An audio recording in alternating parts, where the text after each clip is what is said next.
This is Doug Walker. You're watching The Crazy House, Crazy McCoy.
Well, that's not the one that I wanted to do, but that's the video that I use for my show. What up, y'all? Crazy here. Welcome to the Crazy House. And by the way, just so everybody knows, like already I have one dislike. I haven't even started the show, and I already have one dislike. But if anybody doesn't seem to understand how that works, you're still interacting, which means that you're still helping my algorithm out, you dumb son of a bitch. Nevertheless, how's everybody's week going? I got to tell you, I think that mine was doing fantastic. So like basically, like I've had this problem with this guy that I work with. He wouldn't shut the fuck up. He doesn't know how to shut the fuck up. And so my issue with that is that was really emotionally and energetically draining me, making it it making me get to a point where I was like, I don't give a fuck about going to work or anything like that. Well, they fired him because he threatened a guy at work. I guess manifestation really does fucking work, because it was either I like, because me, it was like either that guy gets fired or I'm quitting eventually. And I don't want to quit. I really like the job. I like 99% of the fucking people I work with, except for that fucking asshole. So I guess, like divine timing fucking did its thing. One of my haters used to fucking jokingly say, trust the process. Well, that's exactly what I did, amongst a bunch of other things. And I think it's fucking great. Because you trust the process and things will start happening in divine timing. Okay, what the fuck? Okay, something is going on with my computer. Like, I was having choppiness issues with doing shit with Don Chaos earlier today. Like, my camera wasn't working out so hot, and now I'm having frame rate issues, and I have no idea what is actually causing this to fucking happen. So hopefully, by the grace of God, my show doesn't crash out tonight. But we do have some things that I want to discuss. As we all know, I usually get into the fucking Juggalo news. So we're going to get into that, and eventually we will be getting into the Faygo shit. So let's go. First and foremost, I got to talk about this because this was the one of the only few things that I saw on Faygo Lovers that was worth a fuck talking about. And that is that MMMFD is coming out with a new album entitled Horrorcore. I wonder what the topic of conversation on that album is going to be about. I'm thinking it's going to be unicorns and fucking kittens, and maybe kittens with unicorn horns. That's what I'm thinking. I mean, let's face it, this is Scum and Insane Poetry, and their album is called Horrorcore. So I doubt that it's going to have anything to do with fucking wicked shit. I'm going with sunshine, lollipops, and rainbows and unicorn kittens. Because let's face it, I honestly feel like I could see Scum nuzzling up to a kitten, and it would be adorable as hell. On the real though, like the track listing on the back, which I wasn't able to download. I wasn't able to download a screenshot of the fucking track listing, but there is one song that's gonna have Smalls 1 on it, which is dope. And expect this to come out April 25th. I do not know if there's any singles that are currently available right now from this album, but I'm pretty sure that there will be some shortly. I will say I really like the way that this is set up, because like, take a look right here, like some old school fucking threading. Uh, reminds me a lot of Billy. What is it? Billy from fucking Hocus Pocus. That's what that reminds me of. It also reminds me of that See No Evil, Speak No Evil game from Saw. Like, that's another thing. Let's be real here. It's going to be about fucking how much Scum loves baby kittens.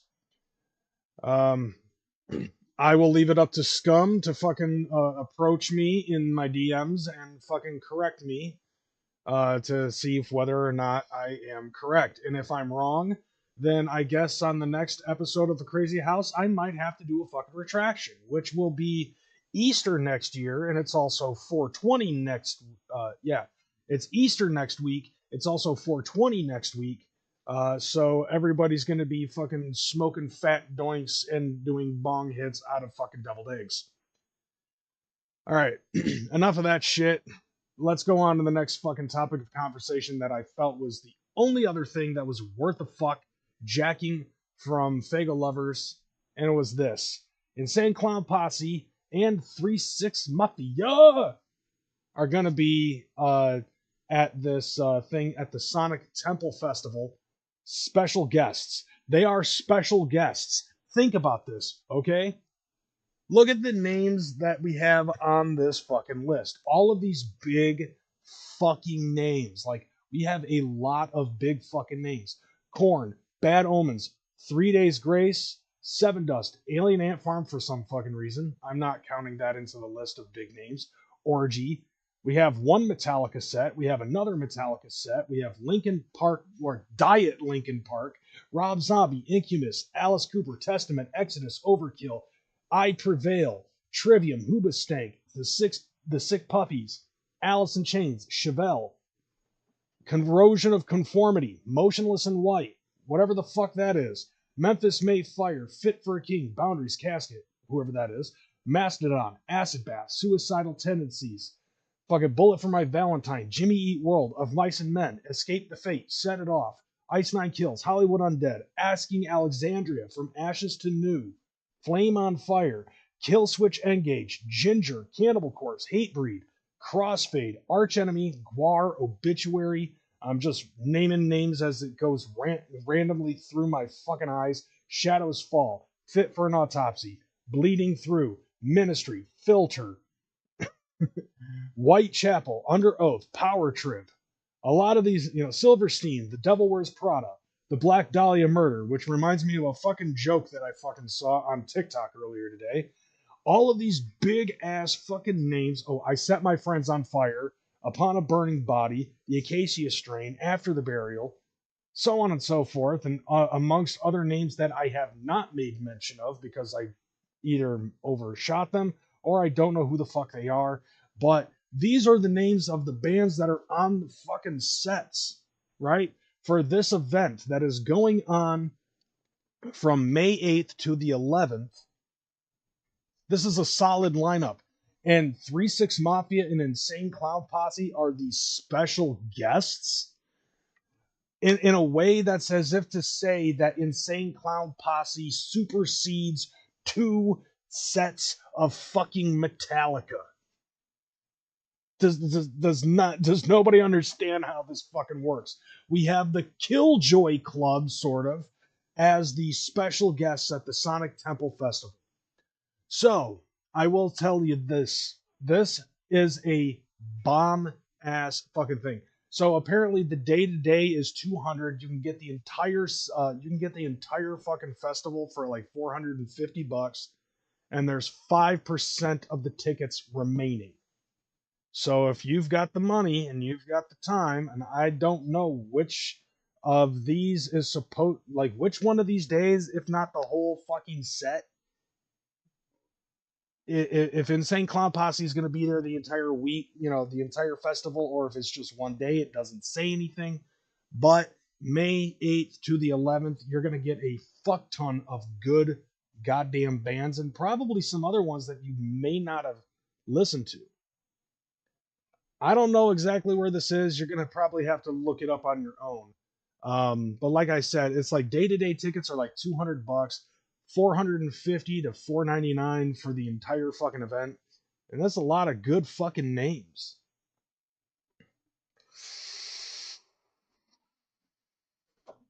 I'm actually surprised at this. Now, according to what Faygo Lover said, only 5% of the tickets are left. This is an insane fucking lineup. And for the most part, like, I'm fucking floored at this fucking lineup. But like, this is how it is with like some of these major festivals that are going around. And this is a big metal fucking festival. For some strange reason, though, Insane Clown Posse and 3-6 Mafia, I feel like could fit into this shit. Despite the fact that it's a bunch of fucking metal bands, and then you've got a couple of bands like Chevelle and Jimmy Eat World, and Incubus, and 3 Days Grace. So for the majority of this is fucking metal, and then you've got a couple of fucking butt rock bands that are going into the mix. Oh, it's in Comblois. Right on.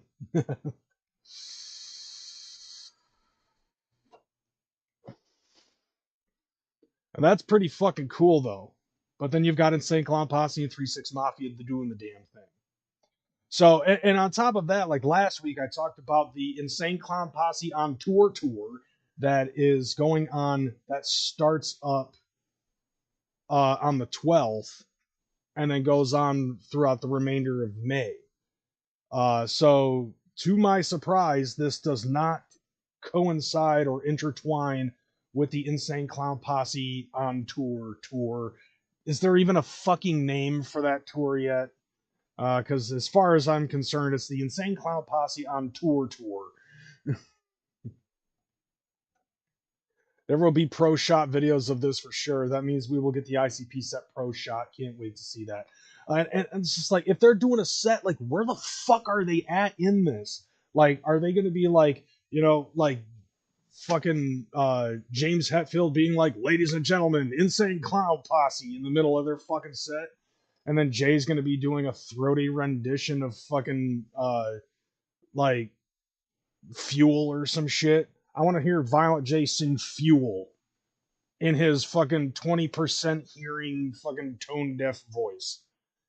So Anthony, this is the lineup for the Sonic Temple Festival that's going to be going on May 8th to the 11th in Columbus, Ohio.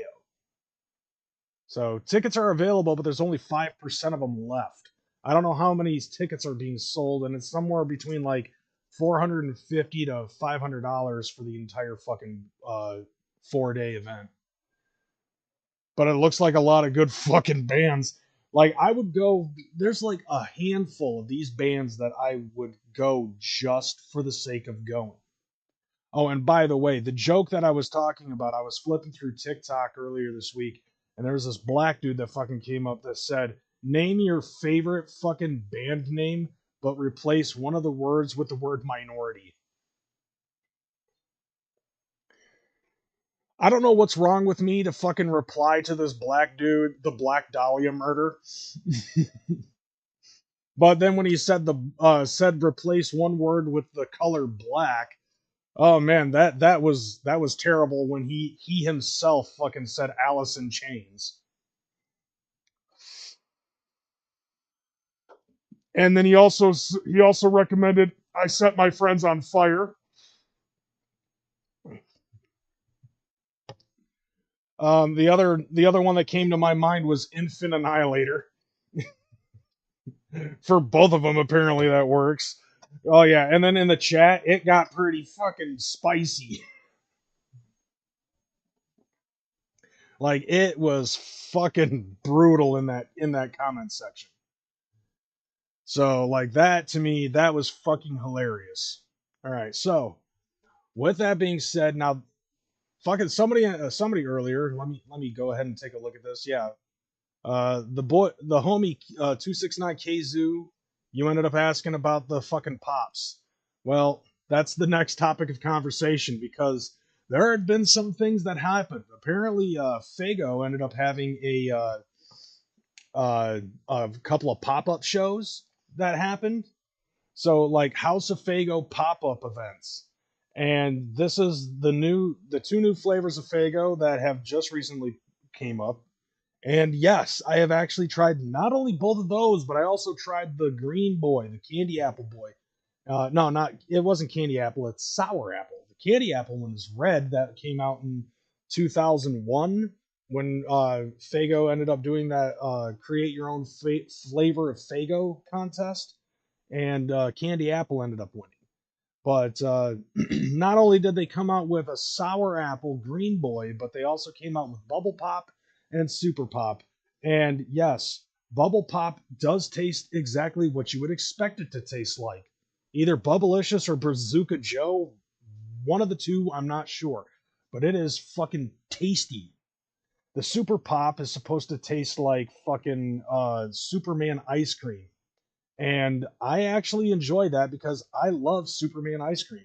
Maybe it's a fucking Midwest thing or a Michigan thing. I don't know, but I love Superman.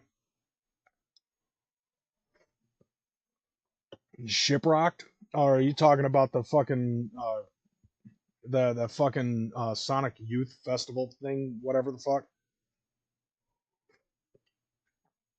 I'm not sure the name of it, but there's a bunch of heavy metal groups and they're all on a cruise ship, and it looked like a fun time if you're into that. Like, personally, I like both of these flavors, but between the two, I do like Super Pop the best. Now, what's funny is, once again, like, I have admitted time and time again of my very unhealthy obsession with TikTok now.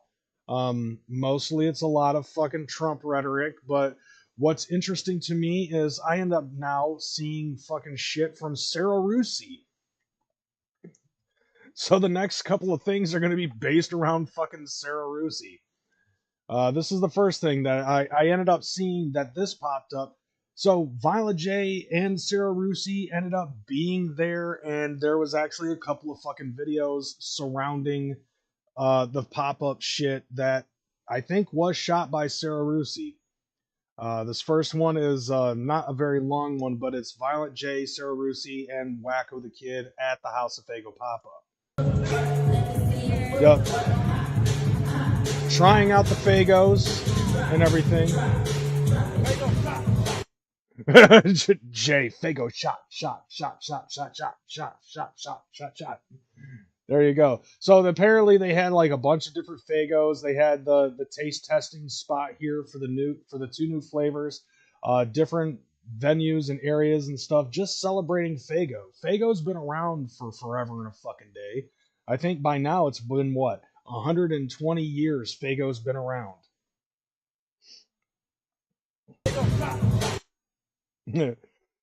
Jay's just getting into it. Look at his look at his six head right here. Oh my god, it's getting worse. But then again, he is in his 50s now. Nevertheless, this one actually came from Sarah Rusi, directly from her TikTok. So this I felt like was a little bit more in depth into what they experienced over at the House of Faygo. Come with me to the House of Faygo. This pop-up is in Detroit this weekend only. Of course, I had to bring the babe, Violent J. This is his first time trying the new flavors. Here are his reactions. God, without his makeup, now you can see he's a fucking Bruce brother. Now, like, yeah. Right there, he looks skeptical because he's like, this reminds me of that fucking NyQuil I took that made me fucking fall asleep at the doctor's back in the day. All right, Anthony, you have a good one, bro. But yeah, like, I love the fact, like, look at this. Like, Jay has mentioned before that Sarah Rusi is now doing her TikTok shit and she's trying to fucking make money off of this stuff, which I love the fact that he is so fucking encouraging of the TikTok thing. I guess it's a lot better than the fucking OnlyFans thing, which I don't think she does anymore, but nevertheless. Now, yeah, so let's go ahead and continue on because she does do some narration of this. Of course, I had to bring the babe, Violent J. This is his first time trying the new flavors. Here are his reactions. Like, did he just like purposefully absent himself from trying these until the fucking pop-up? Dude, I've been trying to search for those flavors for fucking weeks. And by the grace of God, I was lucky enough to be able to not only get a taste of the bubblegum pop, but have a 20-ounce to myself of the Superman pop. As well as getting a fucking Green Boy on the way to getting said fucking blue flavor. Yeah, that is weird that she called him her bae. When it's like, didn't that die in like 2016, 17, 18, like in that era, like of life? Like, didn't that die? And by the way, I find it like, I know I'm nitpicking here at this point, but can you see how Violet J is holding his cell phone with his left hand? I don't know. I know I'm nitpicking here, but I've never really, or maybe that's his wallet. I don't know, but it looks like his cell phone. Put it in your pocket, bro. Anyways, yeah.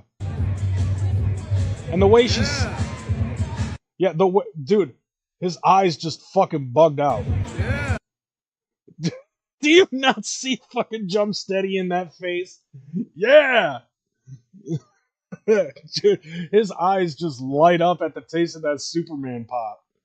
Like, he's all about it. I like it a lot. Yep, he's trying to bubblegum, boy.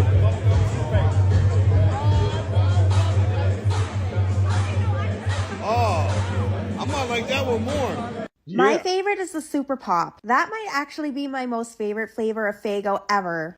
Yeah, because it's fucking Superman ice cream, girl. And by the way, like, when you drink that shit, like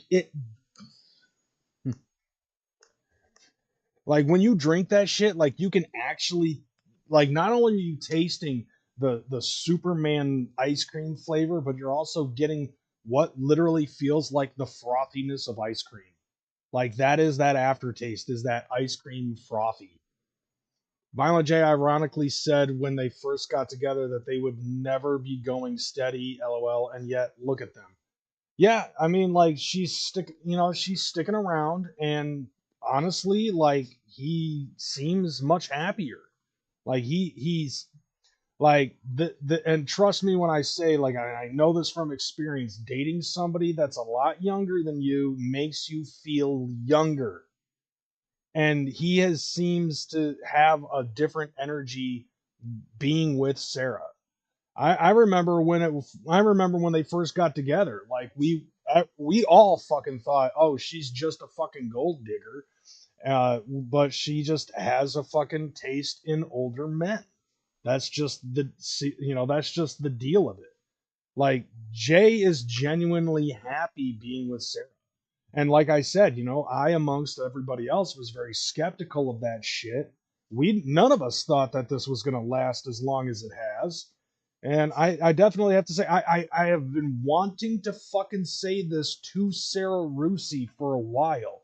That, admittedly, I was very skeptical as to how long this relationship was going to last, especially with how soon it was between the time that his ex had passed away, Lainey, and the time that they met and started dating. Not to mention that fucking video package talking about the last guy that she was with. It made it look like that she was just after older men and being a gold digger. And I feel like maybe that was misconceptualized, and I would have to make a retraction on that. As long as we see our boy happy, that, I think, is what makes us okay with it. As long as she's making our boy happy, I think we're in the good. And I recently made a cocktail with it. Jay took a bunch of pictures with people and signed some t-shirts. The vice president of Faygo gave us these VIP passes and a bunch of merch. Oh, really? And invited us to tour the Faygo. Look at our boy fucking sitting there on the throne of Faygo. And there was actually also a commercial that was shot for the Faygo pop-up where it shows, like, the setup, the event, and then the teardown at the end of it. And there were a couple of shots of Jay and Sarah, including one of him sitting on the chair, her on his lap. And, like, you goddamn right. Like, this is another one of those examples. The vice president of Faygo is now giving Joe his flowers. That's right. We've come full circle, fam. We have come full fucking circle. Faygo factory. Here is the merch and all of the latest flavors of Faygo. I got both of these shirts, and Jay got a shirt and sweatpants. Look at how cute this is. We were talking about coming back this weekend, so should we make a second trip? My boyfriend's favorite flavor of Faygo is grapes. And this is another video that I wanted to point out because, like, this is another example of Sarah Rusi. Like, in a way, I'm propping Sarah Rusi on my channel. I don't have to, but I wanted to put this out there. Okay, so, like, this is an example of what she does on her fucking channel. It's like, lately, a lot of the stuff that she has been doing has been making cocktails based off of Faygo. There's been, like, a line of these fucking videos. It's like a whole fucking series. So here's what it is. And it's funny because you watch this, I'm pretty sure you're thinking exactly what everybody has been saying in the fucking comments section. Because I perused through the fucking comments section, and it's absolutely funny to me. Anyways, yeah, here we go. My boyfriend's favorite flavor of Faygo is grape, so I'm gonna make him lunch. Let's room the. I mean, I like grape Faygo too. Like grape is one of the older flavors, along with orange and red pop, and but they've changed up the fucking formula for red pop for some reason, so it doesn't have the same fucking feel when you're drinking red pop as you would if you were drinking grape or orange. Because when you drink grape soda or orange soda from fucking Faygo, I'm sorry, it's pop. When you drink either grape or orange pop Faygo, there's like a different, once again, that whole frothiness that I was talking about. Red pop doesn't have that anymore, which is kind of annoying. Okay, so now she's fucking with marshmallow fluff, or what is that, cake fucking frosting or some shit. Glass with frosting. I'm gonna add grape pop rocks. Okay. And she does this. I'm adding his favorite drink. I'm topping Okay, I it think off that with was some frozen. chopped up grapes. Now for the garnishes. A blow pop. She likes blow pops, by the way. Yeah. And then, as if the fucking grapes that you threw in there, you turned it into a Faygo float boba. Grape peelers. Grape Laffy Taffy. Liquid-filled grape candy. Grape nerds. This is diabetes in a cup. And of course, some grapes. The regular grapes are not going to offset that amount of fucking diabetes that you're about to fucking drink.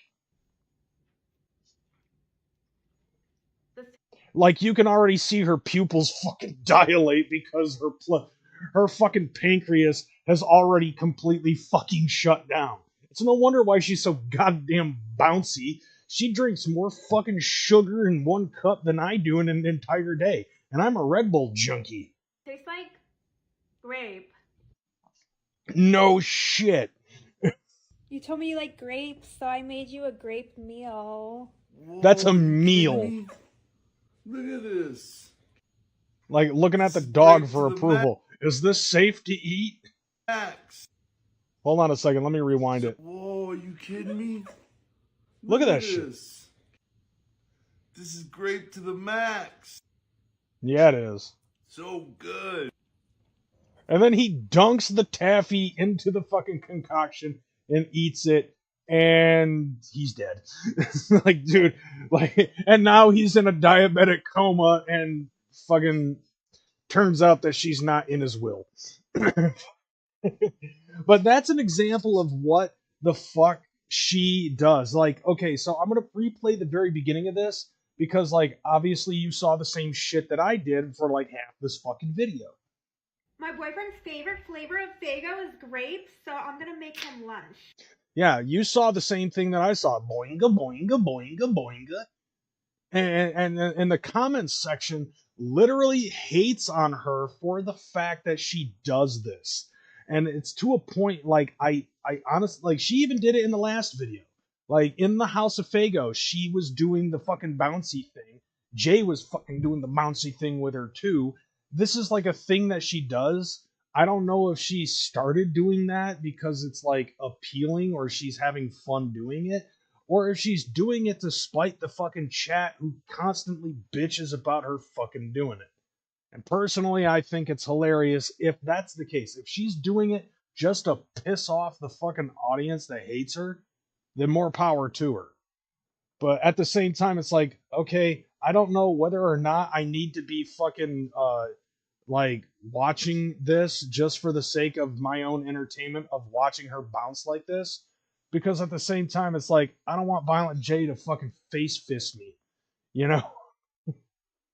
I don't need him fist fucking my face for watching his girlfriend do this.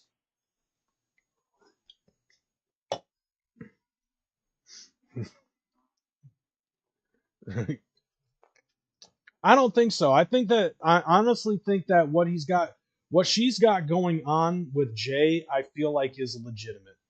At first I was skeptical because it's Violent J and, he's famous. But but like now I'm feeling like the skepticism is being washed away, especially after years of seeing this and how they fucking work with each other. And on top of that, like seeing them in person, seeing her in person at the shows and stuff, you know, Sarah is a cool person. Although I did actually see her at DCG Con this year, but like she was just standing in front of me. Like and I'm a Johnny come nobody. You know, so like especially when I'm at shows like that. You know what I'm saying? It's all in the good though. But like I said, you know, like I'm sure that I'm not the only one who was skeptical because we're just basically trying to fucking protect the homie. We're trying to protect our boy's heart. He's been through enough as it is, you know what I'm saying? Yeah, and I agree. Enough time has gone by with no incident, so I think this is real.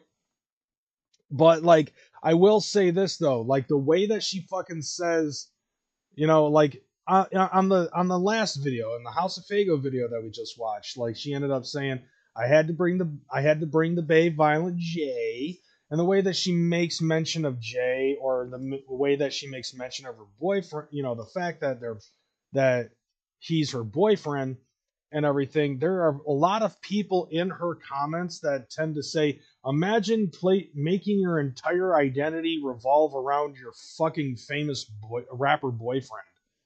You know, so it's like, dude, can't a bitch be in love? You know what I'm saying? A bitch can't be in love.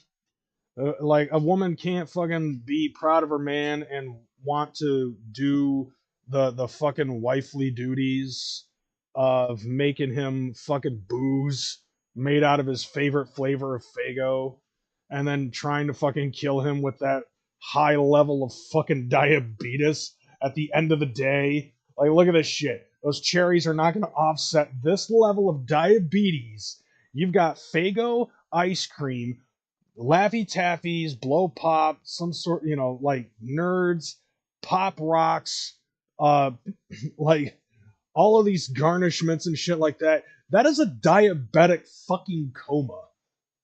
No cap. Like, no pancreas either. Like, your fucking sugar producing capabilities inside your body are shot by taking one sip of this. Looking at this is giving me the beatus. All right, so let's change the subject to something that'll give me brain rot rather than gut rot. And that is where we're going to talk into our next topic of conversation. We're talking about Nintendo yet again. So I saw this and I had to giggle because like it seems as if like the first 3 regular Nintendos, we're going to be talking about Switch 2 again because there's still people fucking bitching about this shit. So like the first Nintendos, right? The Nintendo Entertainment System, the Super Nintendo, and the Nintendo 64, I personally feel like are massive successes. The Game Boy probably being the biggest success within Nintendo's fucking console and handheld franchises. But then you see this pattern here. You have the GameCube, which I don't know how, but it somehow was a massive failure. You know what I'm saying? They are going to get the Beatles soon. I'm sure if she was a country singer, Jay would be right. They're supporting her just like she supports him. I mean, she does the wifely duty thing though. You know what I'm saying? So like she makes him stuff, feeds him, all that other shit. She seems like she doesn't seem like your typical fucking like hot OnlyFans chick, you know? Like she actually fucking cooks food for him and shit. Which as a fat old guy, I'm pretty sure he's respecting he can respect that. But anyway, let's get back to talking about Nintendo here because let's face it, I am a fucking gamer nerd. But like, okay, so the Nintendo Entertainment System revitalized the entirety of the industry. Okay? After Atari and fucking Mattel and Magnavox and Galoob and and Coleco all fucking disrupted the fabric of space-time in the video game industry. Nintendo was the one to mend it together like Doctor Strange at the end of the third fucking Spider-Man movie. Super Nintendo, much, much more of a fucking success, right?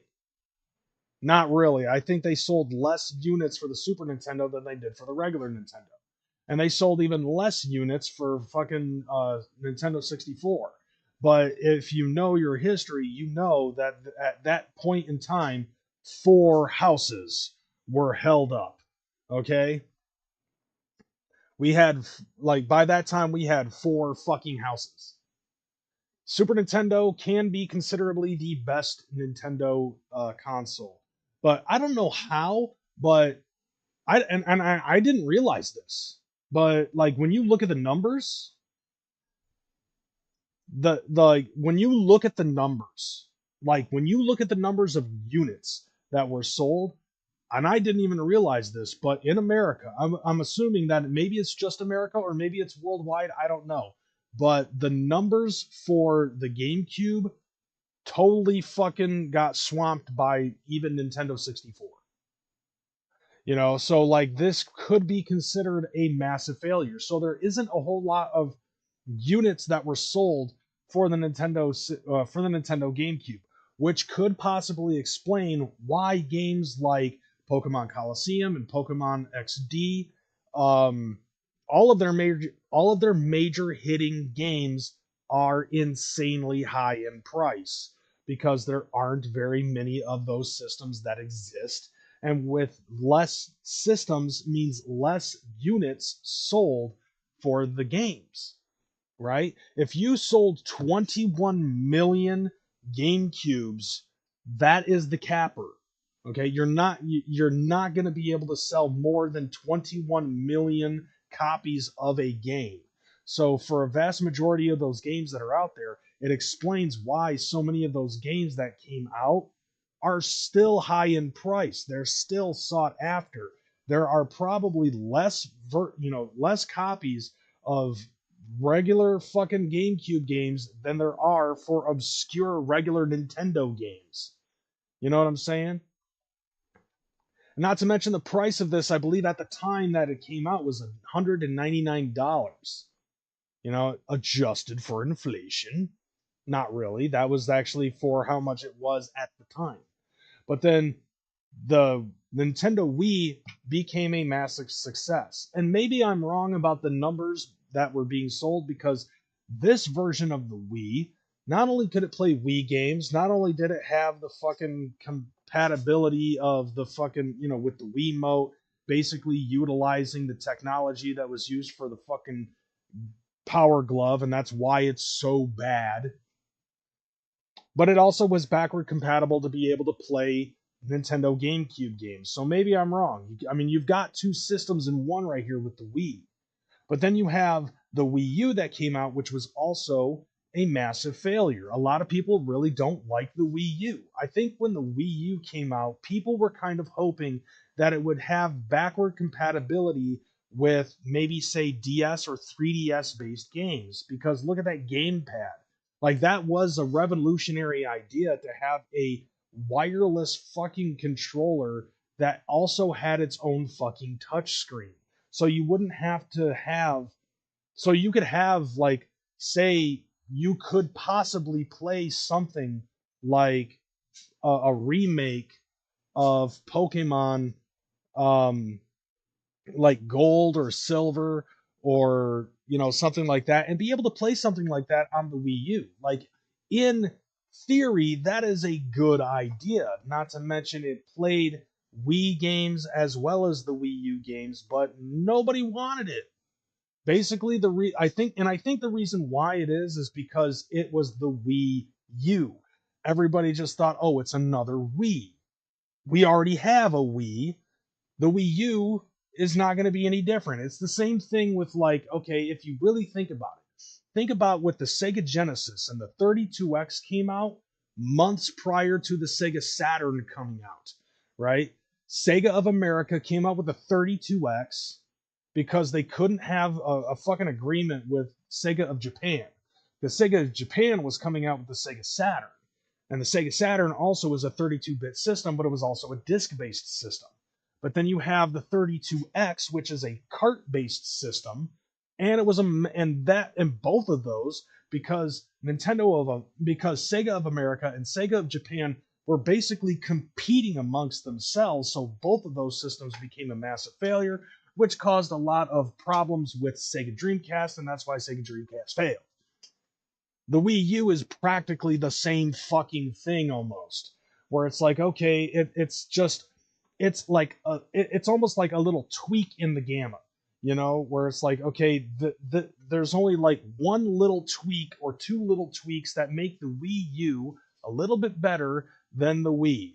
Well, not really, because the Wii U is also only compatible with Wii and Wii U games. It's not fucking backward compatible going back to the days of the Sega Dreamcast. So what the fuck is the point? I would and on top of that, the games that did come out for it, there weren't very many games that came out for it. They didn't even have a good Pokemon game. Like, the best thing that came out of this was probably Super Smash Brothers and Mario Kart. And then when the Switch came out, what did they do? Oh, they had their versions of the same fucking games. The same fucking Smash Bros. The same fucking, and the same fucking Mario Kart that came out for this. Like, at this point, you don't even need to have a Super Mario Brothers game to come out, because it's Smash Bros. At this point, bro. Like, more kids are going to know more about Mario as a character in Smash Bros. Than that kid is going to know what it is to, you know, get to the end of the castle to find out that the princess is in another castle. But nevertheless, because of the innovation of the way that the Switch is playing and the way that they marketed it, as opposed to the Wii U, is what's, you know, and I think that's what it is. It's a combination of things. It's like, okay, I feel like that Nintendo just pumped out the Wii U and didn't really have any faith in it. I don't think that they had a whole lot of faith in what they could possibly get out of the GameCube either.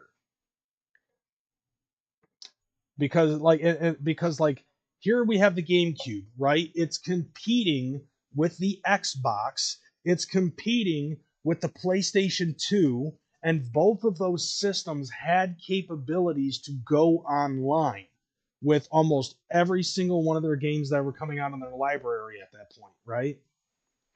It wasn't until the Wii U came, you know, and like literally, there's only 2 games for the GameCube that came out that actually utilized the capability of logging onto the internet and playing with other people, okay? And this was something that Sega Dreamcast was already ahead of the game on, even though the Sega Dreamcast basically crashed and burned. It was the only one out of the 4 houses that crashed, right? But you have this competing with the PlayStation 2, which which coincided online capabilities with play online for Final Fantasy XI, and every other game for PlayStation 2 that was online was available through GameSpy. With Xbox, you had to log on using Xbox Live in order to fucking do that, and that was a monthly service. That's why PlayStation 2 was doing so hot that during that generation, because all of their shit was free. It didn't matter if you had connectivity issues with all of that shit. You know what I'm saying? The PlayStation 2 was the most successful at this point. That's why you could say that in comparison, this was a massive failure. Not to say that the GameCube was a bad system, but the GameCube had some really great games. But because of the lack of ingenuity with online capabilities and download content and firmware updates and all that other shit that we now have for modern systems, they just weren't working with the times. Like, they are 3 steps ahead in concerns of a lot of shit. And that's where the Wii came in, and the Wii was so much fucking better. But then the Wii U came out, and it's like, these games just look the same. You know, it just looks like maybe a little bit of a fucking, it goes from being a 480 widescreen to a 720 widescreen. But then you have this, which is now a hybrid console. That's the magic of the fucking Nintendo Switch, is that it is a combination. It is a hybrid console. You can either play it at home or you can play it on the road. As long as you don't fucking hit a tree, you should be fine. The Switch has so many different capabilities for it, and they marketed it properly. And somehow they were able to make this a massive success with the capability of saying, hey, guess what? We figured out a way on how to get you to play video games using the Switch and some properly constructed cardboard. Like, we figured out a way on how to turn a cardboard box into a piano for you to put your Wii on, to put your fucking Nintendo Switch on and be able to play songs using cardboard. I don't know how that works, but it somehow fucking works. Not to mention they were able to add on to other things like the capability of using the Wii amiibos that you could only use on the Wii U. Like, the Wii U's only fucking mainstay of shit that they had on there was the fact that you could use amiibo for those games. Well, now you can use the amiibo for the Switch too, for the Switch as well. But you see this pattern here: failure, success, failure, success. Well, the Switch 2 is coming out. What do you think's the pattern here? So a lot of and the reason why I personally think that it's going to be a failure is probably the same reason why everybody else that I see online is considering this to be a failure at some point, is because they are fucking their customers. Whoever is the fucking, whoever is the person right now that is running this shit is practically going to be fucking their customers. And that's where I'm seeing it. But we got a couple of videos that we can rag on rather than listening to me talk for another 30-40 minutes, because you know how passionate I am about this fucking shit. Here we go. $80 video games are real, and it's Nintendo who have broken the seal, and it's only 5 years after the first modern game cost $70 in 2020. Yep. And as for how people reacted, just take a look at the live chat from the Treehouse presentations. Look at People this. don't seem to like that. Okay, look at this shit. Drop the price. Dislike. Anyone saying raise his price is wild. Drop the price. Drop the price. Diddy or Luigi. Drop the price. Drop the price. Drop the price. No game is worth more than $60. This Dreamcast decided to drop the same day they announced it. If they had done some actual promo, they would have killed it. I agree with that, Seth. Like, on the real, like, that is absolute truth. Like, like, part of it, like, it doesn't matter if you have the fucking cure for cancer. As long as you are able to fucking market it properly, is going to determine whether or not it's going to sell. Monkey.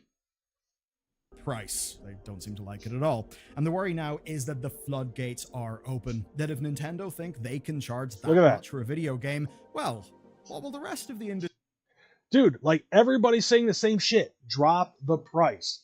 And I personally think that, like, I honestly, from my perspective of this, I personally think that the reason why they're saying, no, fuck you, our franchise shit is $80 is because they're trying to force the prices to get up to be comfortable enough to be $100 in release because of Grand Theft Auto 6. Now that's one of the let me take that back. That's my initial thought. My initial thought for this was that they are bumping up the price. They are boosting the price to try to make it so prices like this are more comfortable for people when Grand Theft Auto 6 comes out, because Grand Theft Auto 6 was already advertised to be $100 for its game. Right? But they're only fucking boosting up the prices of this for like some of their franchises. Industry think. Base GTA 6 at $100 was unthinkable months ago, and we kind of said as much, but the market is changing goddamn fast, faster than ever. Now, yeah, now see, like, another issue too when it concerns this, like, why the fuck did I stop it at this? This is grotesque. But anyways, yeah, so like, we just got a $10 boost, right? The prices have been $60 up until the PlayStation 5 came out, right? PlayStation 5, the Xbox Series X, and the Nintendo Switch. Like, these games went up $10 in price for, from $59.99 to $69.99, and everybody already fucking was going nuts about that. But I actually thought about this. How long have the games been going out for $59.99? For about fucking 3 generations.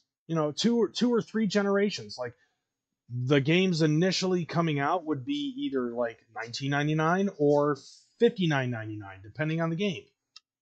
There's always been an argument, right, that audiences would pay more for games if they had no microtransactions, no live services. I think Swills, you're onto something here. By the time you get add-ons, you will have over $100 invested. That's not even fucking close.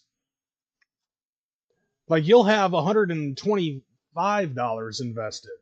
So, like, let's take, for example, the WWE game, right? I bought a WWE game brand new, $59.99 or $69.99, right? And then you have the season pass, which is like an additional $50, And some games are like that. Now you have WWE 2K25, right? I bought the original game, because, me, I prefer to have all my shit physical. I want a physical copy for myself. And so that was $69.99. I bought my son the digital copy, which was $129.99, which comes with all of the bells and whistles. So you're gonna get all of the fucking all of the bullshit that comes with it. 4 DLC packs, which usually run about $9.99 a pack. For the whole season pass and all that other shit. You know what I'm saying? But then the game also has like an online thing called the Island. So you basically unlock more shit by going into the Island of Relevancy. And from what I'm to understand, that place is a fucking microtransaction shithole. So it's not even just $200 invested in 2 different versions of that game. You're also having to add more microtransactions.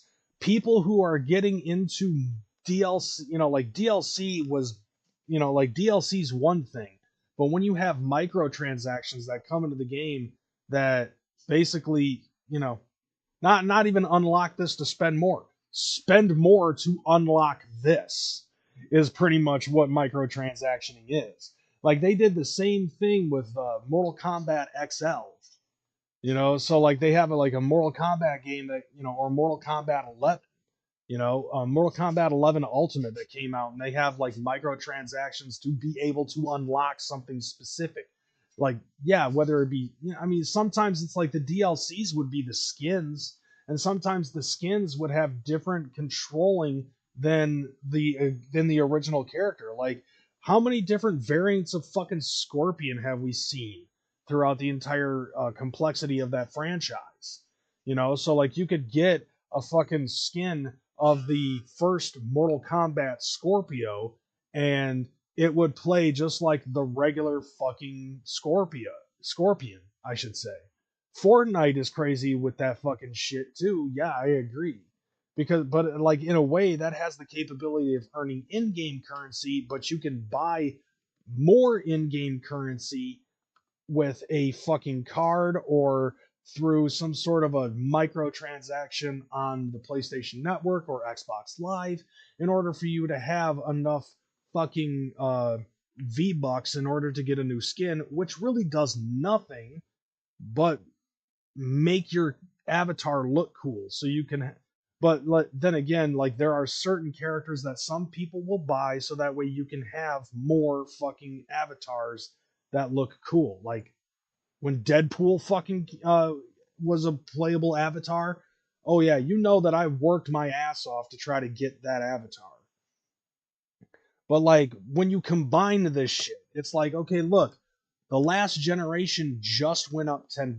Now Nintendo is trying to force another $10 onto the shit, not including download content, not including microtransactions, and there are certain games that are going to eventually take advantage of this shit. And it's like, what makes you fucking think that we want to pay for all of this? Look, I live in a generation where we came in and the game was on a fucking cartridge, and that's what you got. Glitches and everything. Okay, then we ended up having then we eventually went and started having download capabilities where the game came just fine, but there might have been a couple of glitches that may have been overlooked during the fucking testing process that us as gamers fucking came across, and we reported those to the companies, and then they ended up fixing it with patches. And then the PlayStation 4 came out, and now we have day one patches because the game is released before the game is even fucking finished. So they fucking release a game that comes out and the game takes like 6 hours. You know, like, look, when I put a disc in the PlayStation 4 or the PlayStation 5, I don't want to sit for 3 fucking hours waiting for the rest of the game that you didn't fix before its release date to get patched before I can actually play the motherfucker. You know, like, I'm sorry, but I am too old for this fucking shit. I want to put the game in and enjoy the fucking game. Thank God I was able to do that with some fucking games. You know, like for the PlayStation 4, for the PlayStation 5, or something like that. But it's like, come on, bro. Are you fucking serious? With the way that the industry has become is a fucking shell of its former self. And then Nintendo tries to fucking throw this jargon on us with $80 for a fucking digital game. $90 if you want the fucking physical copy. And it probably won't even have all of the fucking information for the video game on the goddamn card. It's just a key to download the game that we were already trying to force you to fucking download to begin with. It's just you have a $10 fucking gift certificate at this point. No bugs, right? Well, Nintendo do tend to do those things, and now they are putting that argument to the test with the reveal of the Switch 2 and the games they will be selling for it. The Switch 2 reveal had a lot, new features, first-party titles, even a whole exclusive game from FromSoft. I'm sure Sony are thrilled. I mean, like, some what of these features that are on this game, on this both gaming console unit, and is game pretty prices were fucking revealed cool. afterwards. Like now, magnets. to the audience, it's fairly clear. Nintendo knew people would be mad about those prices, so they hid the prices, right? They didn't talk about them in the most public way that they could. And they're not wrong. There was no good way to tell people prices would be high. Yeah, I mean, basically, they just said, yeah, prices are going to be $10 more. Fuck you. So the Switch 2 costs $450, £396, and €470. That is comfortably in the same range as the PS5 and the Xbox Series consoles, and way above the $299 that the base Switch went for back when it came out. Yeah. And that is a big case of sticker shock for many. But Nintendo's justifications kind of make sense, right? Guaranteed 60 FPS performance, targeted 120 performance mode for some games. Like, that's pretty impressive. It's probably driving prices up. But audiences are used to Nintendo being the family-friendly console option. Right. Like, Nintendo is... Like, Nintendo, when they first came out, it was 240p on a 4:3 format and 60 frames per second. The Nintendo was 60 frames per second. The Super Nintendo was 360. It was 360p with fucking 60 frames per second. But then the next two systems, the Nintendo 64 and the fucking GameCube. Like, I think the Super Nintendo was still 360p, but 30 frames per second. The GameCube was 30 frames per second and also was 480p or 480i. And then after that, it eventually did get into the 720 era with the game, with the Wii. Maybe it was still 30 frames per second. I don't know. I lost track of it at that point. But now they've always been like, okay, we're more into the focus on keeping the games family friendly and fun. Okay, we're not in this race like Sony and Microsoft are with who can have the faster OS, who can have the most hard-hitting fucking hardware. It's like, we're Nintendo. Like, our focus is always going to be about the family and keeping things fun, because that's what video games are supposed to be. Challenging, yes, but fun for the most part. Now it just seems like, okay, we have to fucking market ourselves to par up to what Sony and Microsoft are fucking doing. How can we do that? Okay, so basically this is just a reskin of the hardware. The family friendly, of course, meaning cheap. Now, there is, of course, the small little fact of... Yeah, especially since this is a fucking hybrid, all right? I have a 9-year-old. Well, he's going to be 9 soon. But I have a youngin' who has his own Nintendo Switch, right? And he already fucked up the Joy-Con things. Like, he fucked those up within a month. All right? 9-year-olds are going to fucking break expensive equipment. This is why I'm like, I'm not really willing to give my kid a fucking phone or a tablet or something like that until he's in fucking high school. It don't, like, yeah, the Joy-Cons themselves are cheap, but the fucking things that, that clip them in on the fucking screen is fucked up. So, like, even if they're docked, they're not being registered. And that has nothing to do with the Joy-Cons. It just has to do with the fucking sliding in. That's why I'm like, okay, fucking magnets, even though I don't understand them, I don't know how they work, but they're on the fucking thing. So it's like, all right, yeah. Oh, yeah, they're made cheap. I agree. Made in China, probably. Like, dude, when my other son was about that same age, he accidentally stepped on my Wii U gamepad. So, like, here, hold on a second. So, like, he stepped on my Wii U gamepad, and it was, like, right here in one of the corners. Totally broke the entire fucking gamepad. So I haven't been able to play anything on the Wii U for the longest fucking time. So what I have to do is I have to actually unscrew this motherfucker and replace the goddamn screen, the LED screen inside this, just in order to get it to work. $30 and a little bit of elbow grease, but I can fucking do it. Wouldn't be the first thing that I've reverse engineered or fixed myself. Hell, I mean, I was able to fucking hook this up and turn it into a wireless controller.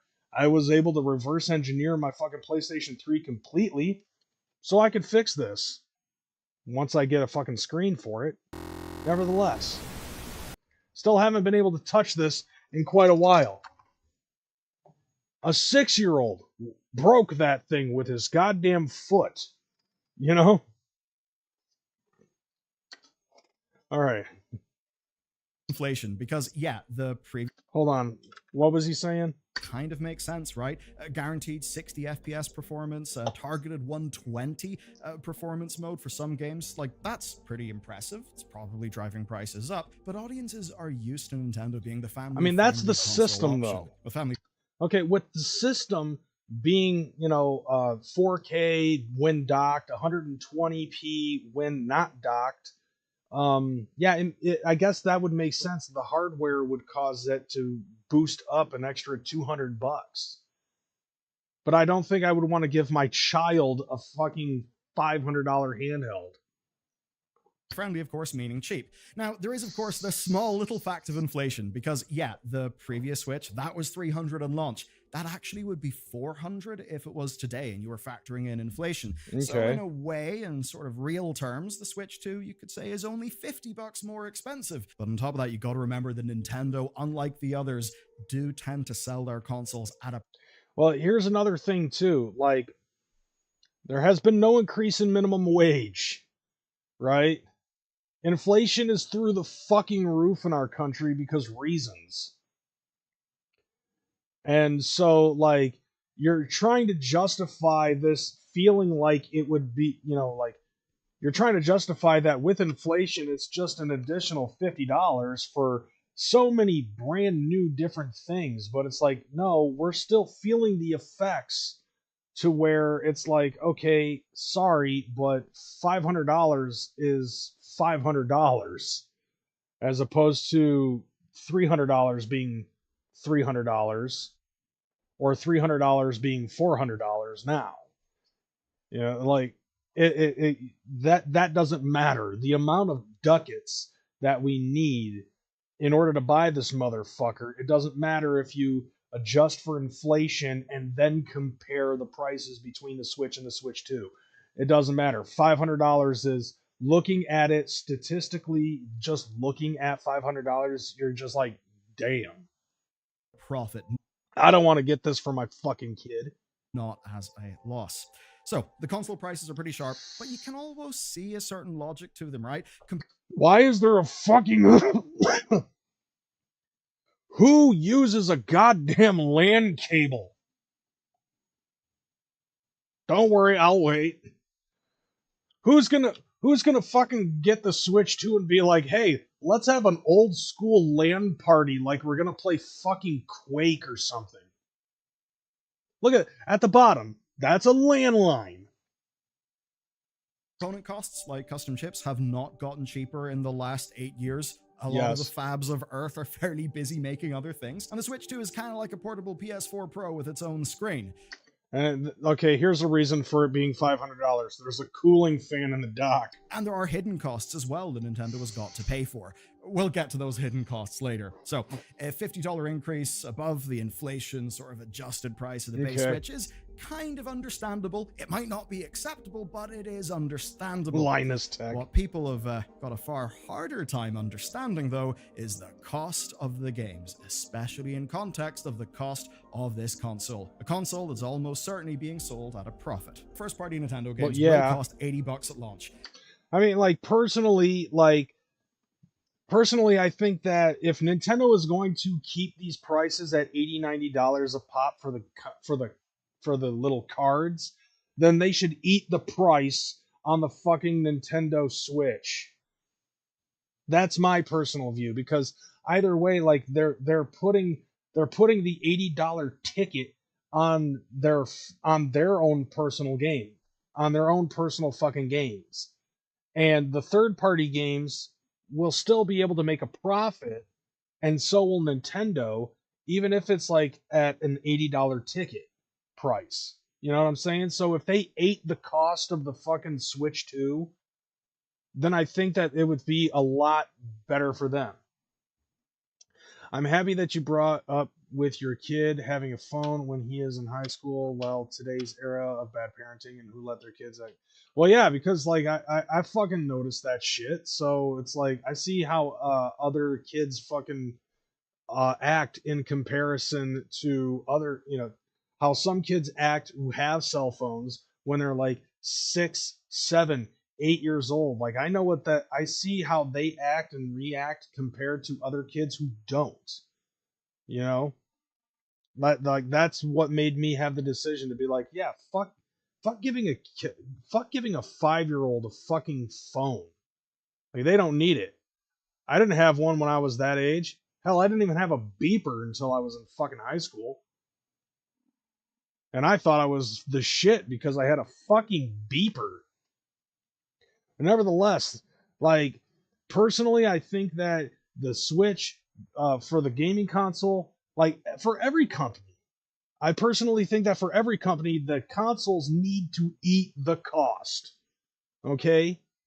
If they made the Switch $100 cheaper, and we're selling the Switch for $350, right? Or $400 with a bundle, Nintendo will be able to make their fucking money back. So I agree with this guy in saying that this is a cash grab, because they're fucking not even bothering to eat the cost. Now, we don't have the digital cost, and those are probably pre-tax, but we can look at... No, you already have the digital cost. The digital cost is $80, physical is $90. Fuck Nintendo. Other territories to see a pattern here.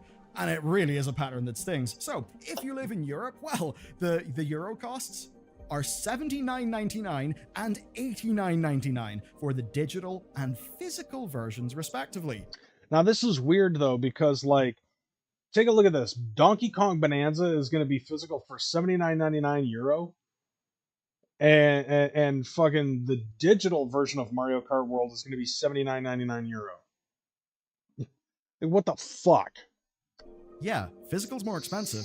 In the UK, we are comparatively getting away compared to our European friends. It's $66.99 for digital and $74.99 for physical, which, make no mistake, is a hell of a lot of money and absolutely is a price hike. And this is a departure in many ways. Like, up till now, Switch games had price parity between digital and physical, right? Like, entire parity, that's no longer a thing. And on top of that, the base prices are going up. I mean, only 2 years ago, Nintendo asked for their first $70 game with Tears of the Kingdom. So they basically fucking marketed the fuck out of this, because I can't tell you how many fucking people I know that are just obsessed with the fucking Zelda franchise. And the Zelda franchise is way up there. Like, so the way that they marketed this motherfucker, I guess, could justify it being $70. So yes, the reaction here is not... I mean, depending on who you are, you know. There's an old saying that basically says the value of anything is only worth how much you're willing to spend to fucking buy it. This is why I only buy used games for the most part. Being kind, this is sticker shock in its purest form. I kind of get the questions people are kind of thinking, how can you justify these prices compared to the whole rest of the industry? Don't compare this to the way that the fucking Super Nintendo games were being sold, because I already debunked that.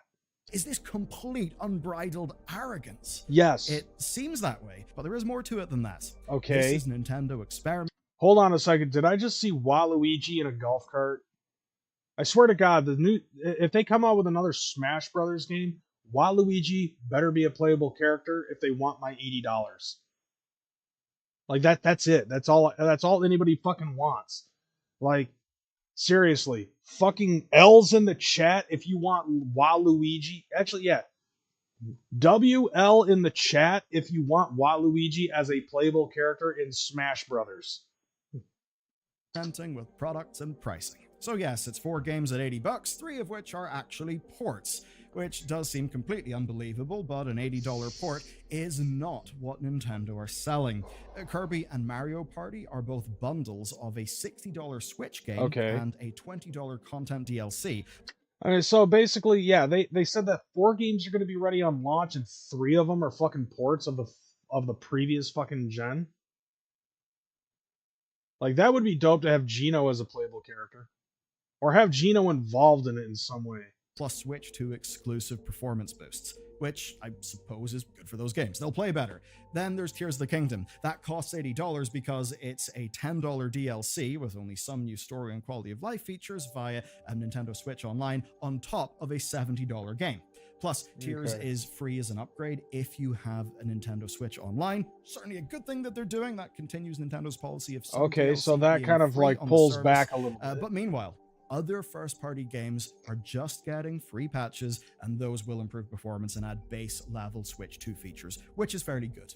So it's Mario Kart World that is the only new game that is $80. And at least right now, it's technically not the new standard because Donkey Kong Bonanza has already been confirmed at $70. But again, for a Nintendo Switch game, $70 only started happening 2 years ago with Tears of the Kingdom.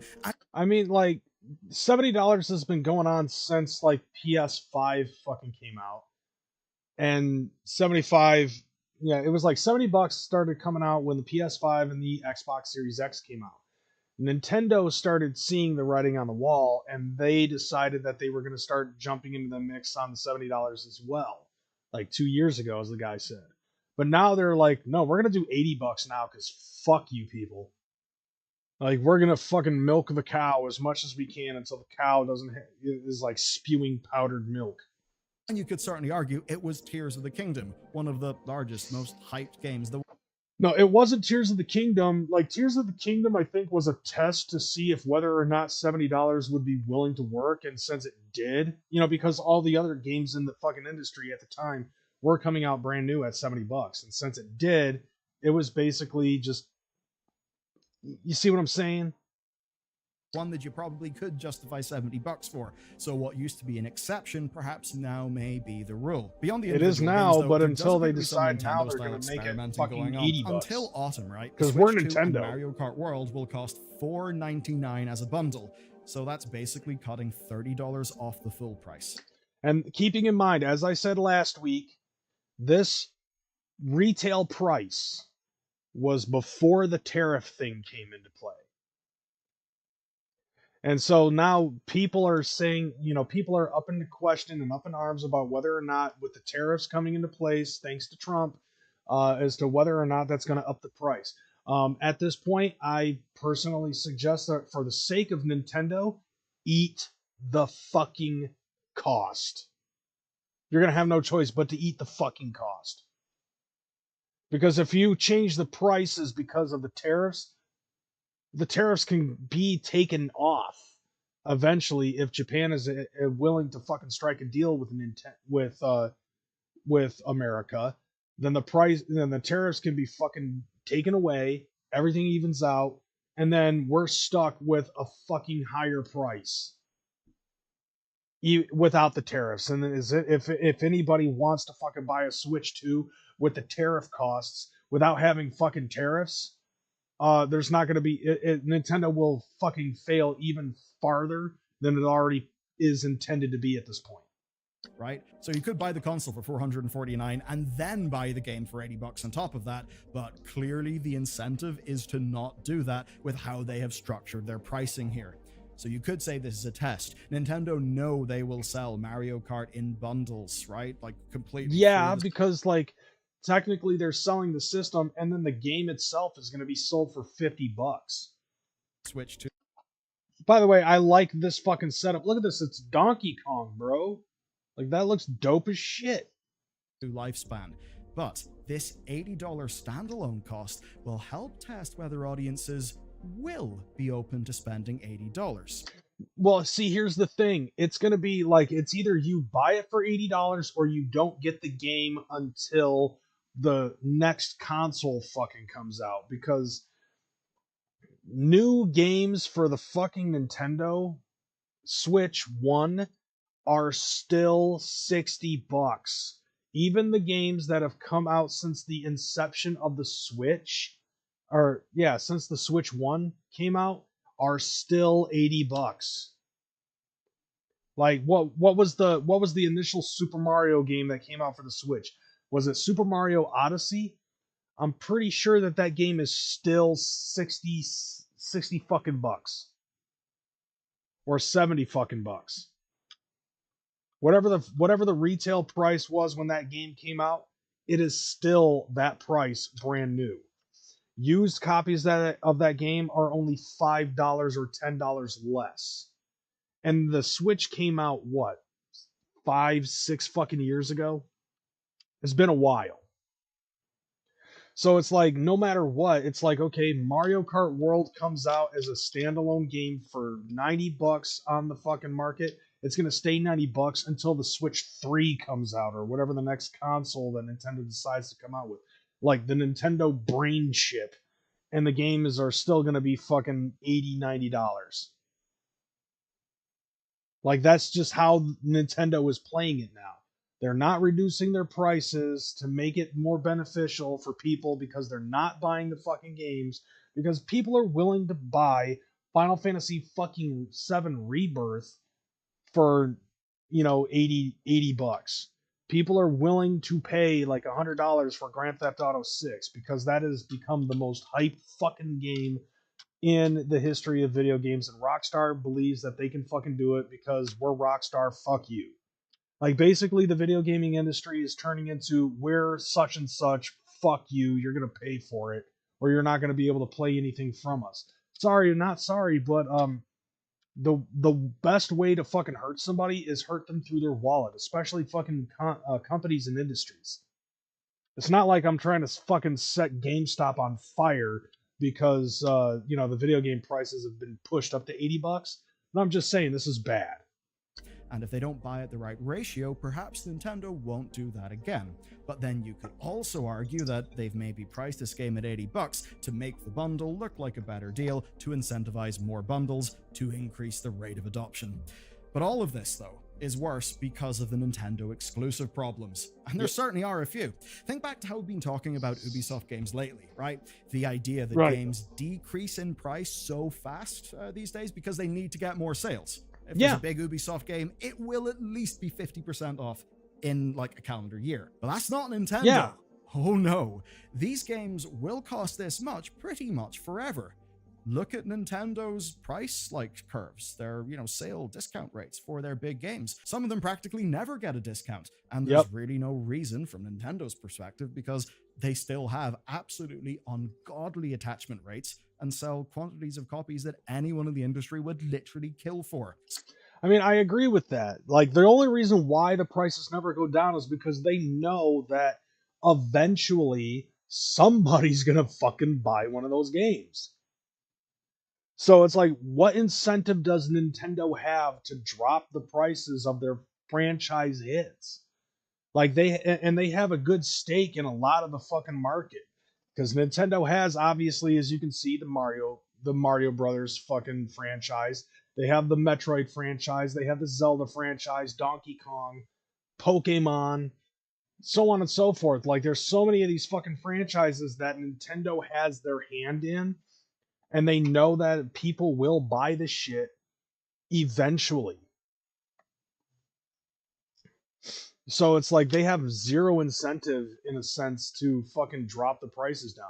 Like, Ubisoft will drop a fucking, Ubisoft drops a good number of fucking video games, like the Assassin's Creed franchise. Yes, they know that people will buy it, but they also understand that some people are skeptical to pay $70 or $80 for one of their games.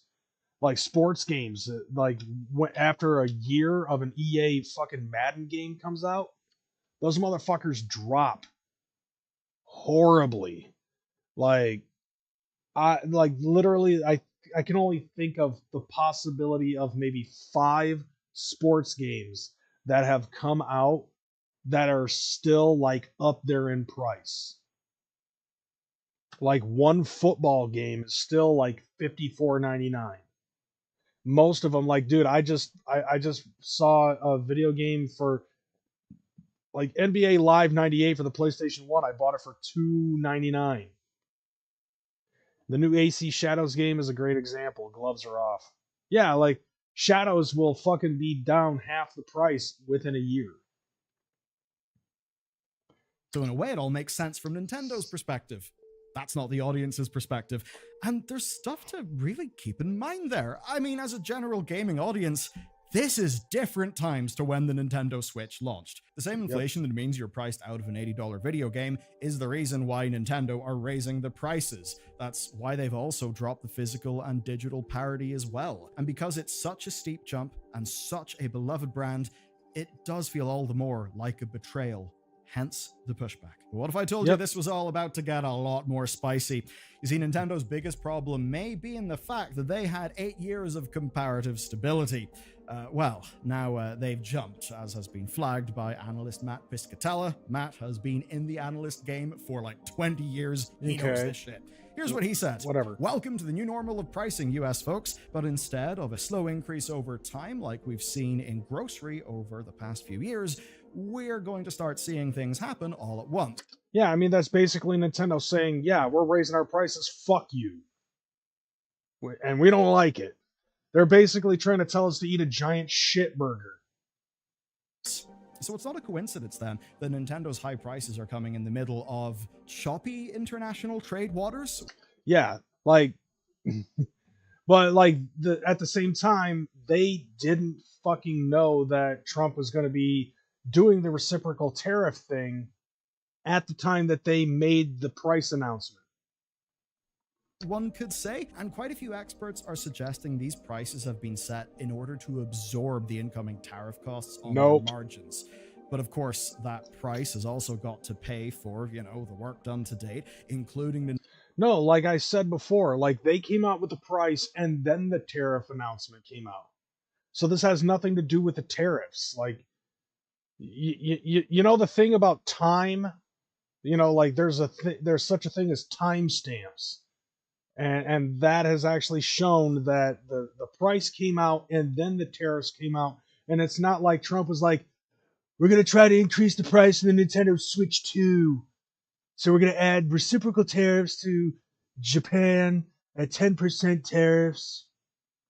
Like it's not, that's not the case at all. Nintendo trying to avoid those tariffs altogether. Here's one example. They tried to avoid tariffs by setting up new factories in Vietnam in order to create American localized Switches. Yeah, like that would fucking work because 10% on every fucking country and islands, even if the islands are only fucking occupied by penguins. Like everybody got fucking hit.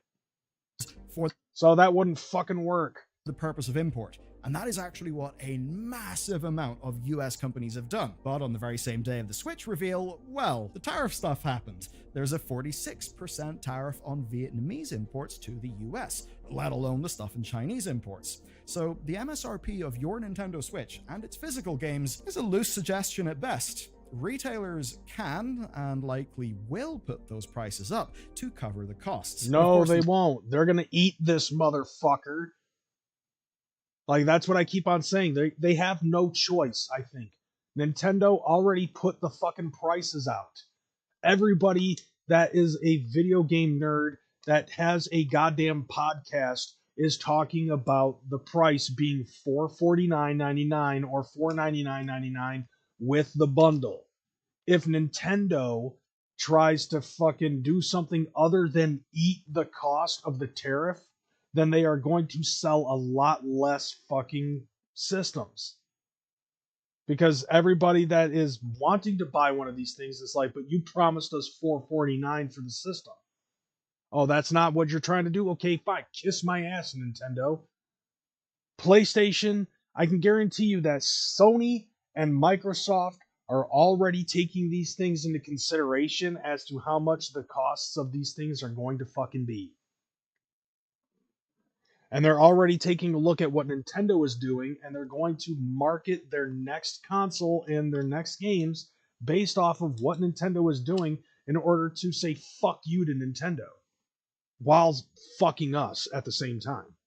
Nintendo have got to price their things globally, at least in English, and that's where it gets interesting. Nintendo are actually selling the Switch 2 for nearly $100 cheaper in Japan, where it costs only $338. But the trick is that's a region-locked and language-locked version to Japanese. Well, the yeah, that makes sense. Is equivalently priced to the US. Like, that's how it's always fucking been, though. And if you're wondering why, well, it's because a weak yen would encourage people to purchase the console otherwise and just scalp it internationally, which they obviously don't want.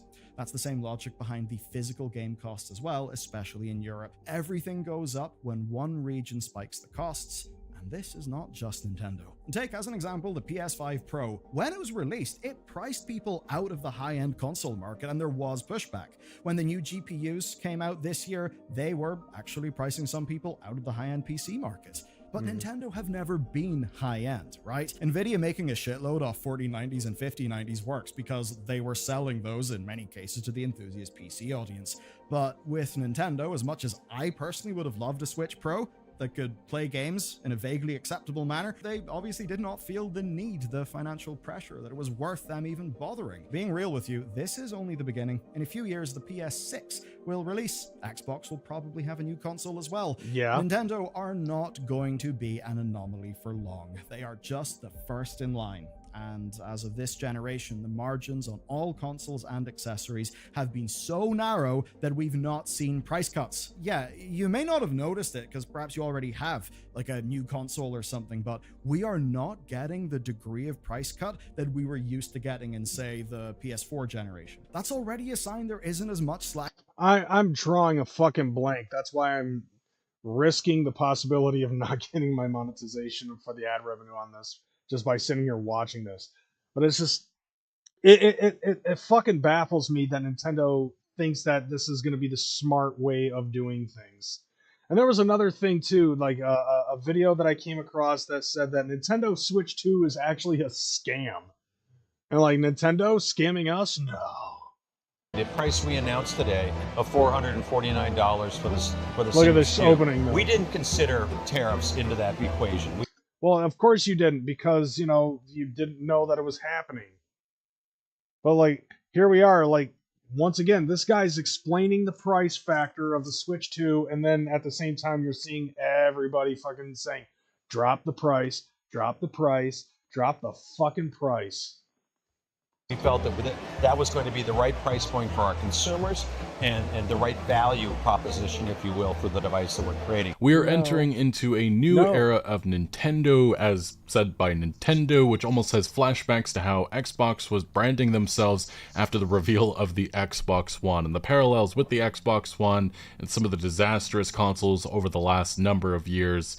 It's alarming how many parallels there are so far. But regardless of how... Such as what? You're not... Let's see, Nintendo is getting that 2015 Roman Reigns push. They're shoving it down our throat, boys. Yeah, I feel you on that. People feel about the Nintendo Switch 2 so far. It looks like excitement is in the air. You can look to the debut trailer, 226,000 likes to 25,000 likes. I think 25,000 dislikes, fam, but still, a lot of people like the advancements that Nintendo has made here, but obviously there are many detractors, many not feeling this console, and a lot of that has to do with the pricing so far. Yeah, as you can see in the comment section of the debut YouTube video. I like that first comment right there. It says, "Thank you, Nintendo, but our wallet is in another castle." The welcome tour, aka instruction manual. Being a paid game is some unhinged behavior, even for Nintendo. Here, the reveal event. Thank you, Nintendo, but our wallet is in another castle. And that is a great summarization of a lot that we're going to be going through this video, and some of the defenses coming from Nintendo, because Doug Bowser, one of the heads at Nintendo, has said a lot recently, and he is... Isn't it ironic that Doug Bowser, like, this motherfucker's last name is Bowser, and he is definitely being the fucking villain of Nintendo here. Defended a lot of the moves that Nintendo has made, and he's also said a lot of stuff that just comes off as pure nonsense. But we have, like I said, we have seen detractors. Shuhei Yoshida, one of the former top heads at PlayStation, said that the event was underwhelming until From Software showed up. His critique was more so that there wasn't a lot of original games, there was a lot of remakes and remasters and stuff along those lines, and I can understand that criticism. I genuinely can. I think there was only two big Nintendo games. What was it? Super Mario World and Donkey Kong Bonanza, and I probably said that wrong, but then there... Yeah, you totally did. It's Mario Kart World. Pay more attention to the fucking franchise that you are plugging on your YouTube videos. There is also the tutorial, like, welcome tour, if you consider that a game, and I guess Nintendo does. But like I said, the specs, some of the upgrades that have come here, I think Nintendo... I mean, I do like the fact that, Mario Kart World is open world. Like, we are sandboxing these fucking racing areas. I like that. But still, I don't want to pay $90 for it. Understood the assignment and the fact that they didn't really need to completely redesign everything. They just needed to give the Switch a little bit of a massive upgrade in terms of its power, its potential, and we've seen that with the specs that have been revealed. And I think that is what excited a lot of people originally when this was announced, and also some of the leaks over the last number of months. But now that I'm thinking about it, when it concerns the Switch 2, don't you think that the Switch 2, if anything, should only really be just a little bit comparable to, say, like, the PlayStation 5 Pro? You know what I'm saying? Like, it's still going to be a Switch. It's just like, it's kind of like how, like, with PlayStation 5 or like PlayStation 5 comes out, And then you've got the PlayStation 5 Pro. The same thing with the PlayStation 4 coming out with a Pro version where it's much better, it's much better hardware, so loading times are decreased, so everything runs faster, shit like that. I mean, we just saw a comparison of Legend of Zelda where it shows like the loading time for the regular Switch as opposed to the loading time for the fucking Switch 2, and the Switch 2 obviously is much faster. I mean, that's basically at the end of it, that's all the Switch 2 really is just a fucking hardware upgrade. That's and we're basically eating the cost. Because like when the PlayStation 5 came out, it was like $599.99. But then the PlayStation 5 Pro fucking comes out and it still costs a little bit less than the PlayStation 5 initially did. But now it's like Nintendo's just like, you know what? No, fuck you. Like that's basically to me, I feel like that's the theme of the Nintendo Switch is just fuck you, eat shit, eat this fucking shit sandwich, you giant douche. It's like, ugh. Like I said, some of the other stuff that has come out, and NVIDIA confirmed that there's going to be DLSS and real-time ray tracing. That is great. Games are going to look better, and the games are also going to hopefully have a little bit more potential in terms of what can be provided to players. I mean, because, that does yes, there was limitations. You could see that with many of the last number of entries. Now, whether Nintendo takes this console to its fullest potential, that remains to be seen. But like I said, Nintendo's president, Doug Bowser, just saying a lot of mind-boggling stuff lately. This is one of the couple of comments we're going to be talking about. Nintendo president channels Xbox One's disastrous launch messaging when defending Switch 2 pricing. This ought to be good. In this video, but yes, he channeled the Xbox One's disastrous launch messaging when defending Switch 2 pricing. Rough. So this specifically is in regards to the console price, because yes, I believe the debut price for the Switch back all those years ago was $299. This time around it's $450, and a lot of people even with that price point found that absolutely ridiculous, because I think one of the reasons why the Nintendo Switch flourished when it came out and has become a sales behemoth over the last number of years, challenging the PS2 in terms of one of the top consoles sold of all time, is because of its affordability. And that is not what's happening here at all. I mean, yeah, because like I said, the PlayStation 5 cost it was like $599, and then you've got the Nintendo Switch was like $299.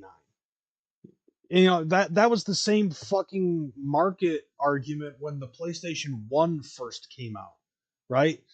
I don't know if anybody remembers that, but that year at E3, PlayStation, literally all they did was they just walked up to the microphone and said $199, and the whole place blew the roof off. Like, there was a huge fucking pop for that, because at the time, like, I think it was like the Nintendo 64 cost $249. So they brought it down, and PlayStation ate the cost. Like, they ate the fucking cost of how much a PlayStation 1 actually costs to make. They did the same thing with the PlayStation 2. They did the same thing with the PlayStation 3. The PlayStation 3, though, being a completely different thing because it was a format war, as I talked about last week, where like they were selling those for like $599, and so they were losing like $300-400 per PlayStation 3 because the Blu-ray players that were fresh as a daisy were selling for like $1,000 retail. And this time it's like Nintendo is really just showing their ass with this. And with no fucks given, Bowser has become the fucking villain. They're actually taking a book from what Xbox did with the Xbox One, and also I think more notably with Sony with what they did with the PlayStation 3, which ended up really messing up that generation for them. Okay. Now, Doug Bowser, in this interview with CBC, he is the Nintendo president. He has been trying to help everyone understand why the Switch 2 was priced at $450 in the US, and that really should have an asterisk next to it because of the current real-world situation. Tariffs. Nintendo has indicated that they don't know what's going to happen. Maybe there'll be another increase. So an increase on top of an increase, and that's more noticeable with the game prices we're going to be getting into in Doug Bowser's comments. But again, we'll talk about that as this video develops. Like I said, you do this shit, you're going to sell less units. And that's something that you need in order to fucking be like, we're Nintendo, we're on top again, is to sell fucking units. If you raise the price because of the fucking tariffs, well, you're not going to fucking sell as many as you'd like, and you are going to make the president of Nintendo of Japan fucking cry. Yeah, PS2 number 1? No way. That's sweet. Name off your favorite PlayStation 2 game, y'all. Mine is Dark Watch or Silent Hill 2. With almost 2,000 games in that fucking library, it's so hard to determine which one would be my favy. Like, and that's just me being real. It's very difficult because I play a lot of stuff. Because he had a lot to say in that regard.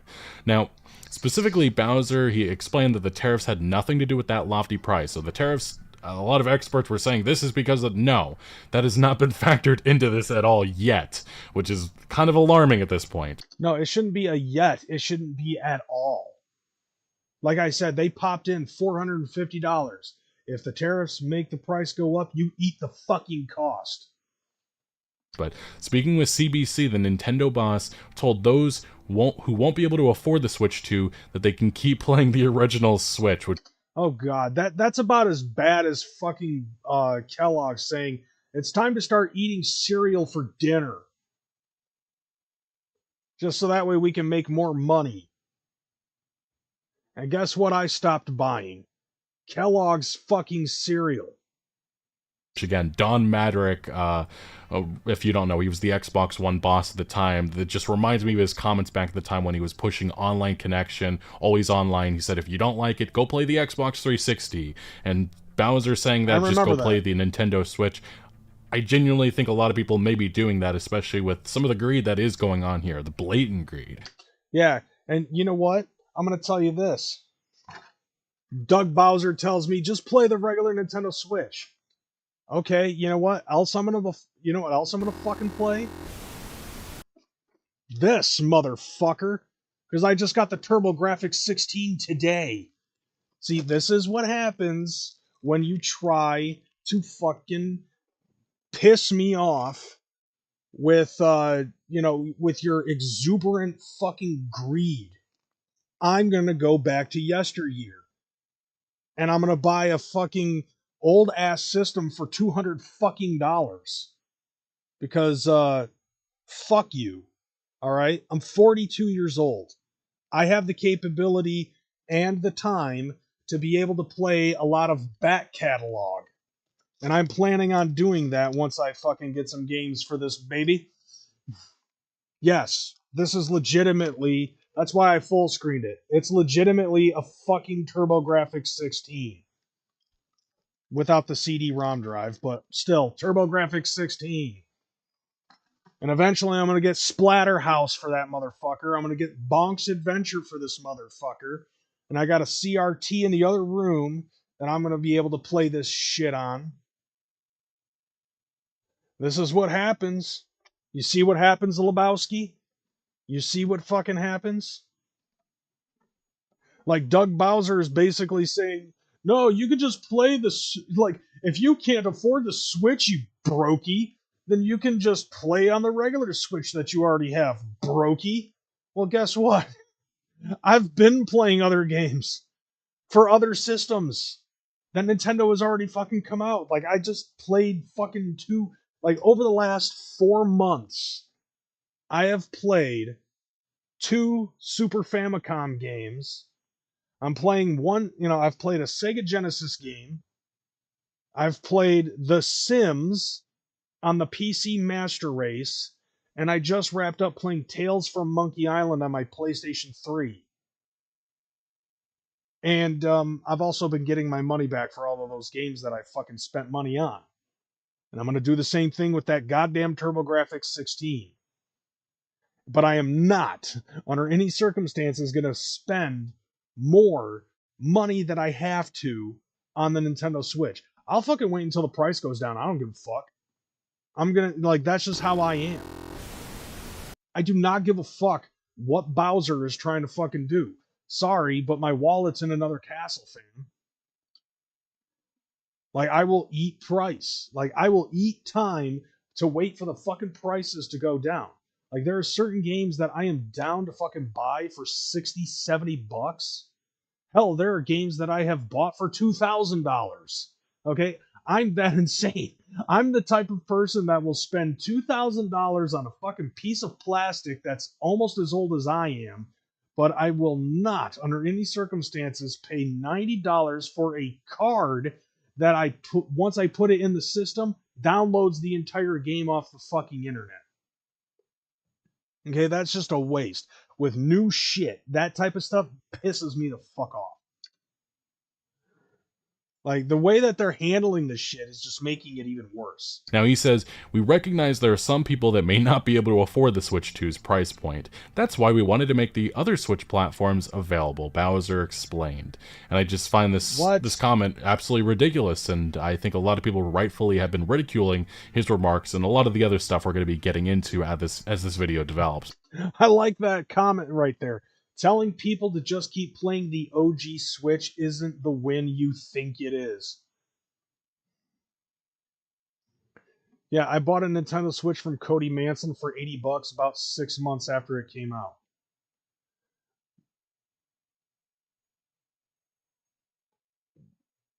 So did the fucking Nintendo Switch fall off the back of the truck, or did Cody Manson really need $80 for something? I don't know how this, like, I understand it's a win for you, but how is it a win for Cody Manson? That's what I want to know. But like I said, the Nintendo Switch 2 reveal event, there was a lot of cool things announced. The Dusk Bloods was the big one. I think a lot of people originally thought that this was like Castlevania or something else, but From Software, you know, their name card popping up, that was a massive shock to everybody. I mean, like, the Dusk Bloods from Software is not that bad. That's exactly what I'm assuming, Swill. Well, it wasn't Crackhead, but something else. But, you know. It's Cody Manson. And I believe that this is a time... Consumers drop the price. Bowser, give me some chun chun. Dude. Bro. Oh, yeah, and apparently this guy's also a wrestling fan. Seth Rollins confronts Paul Heyman on WWE Raw.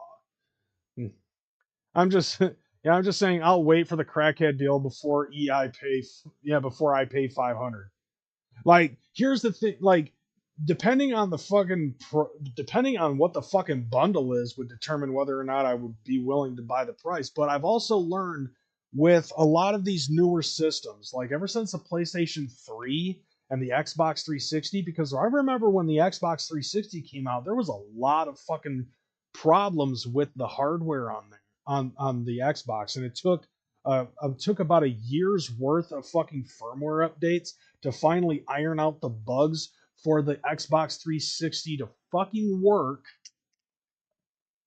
properly without the red ring of death fucking coming out.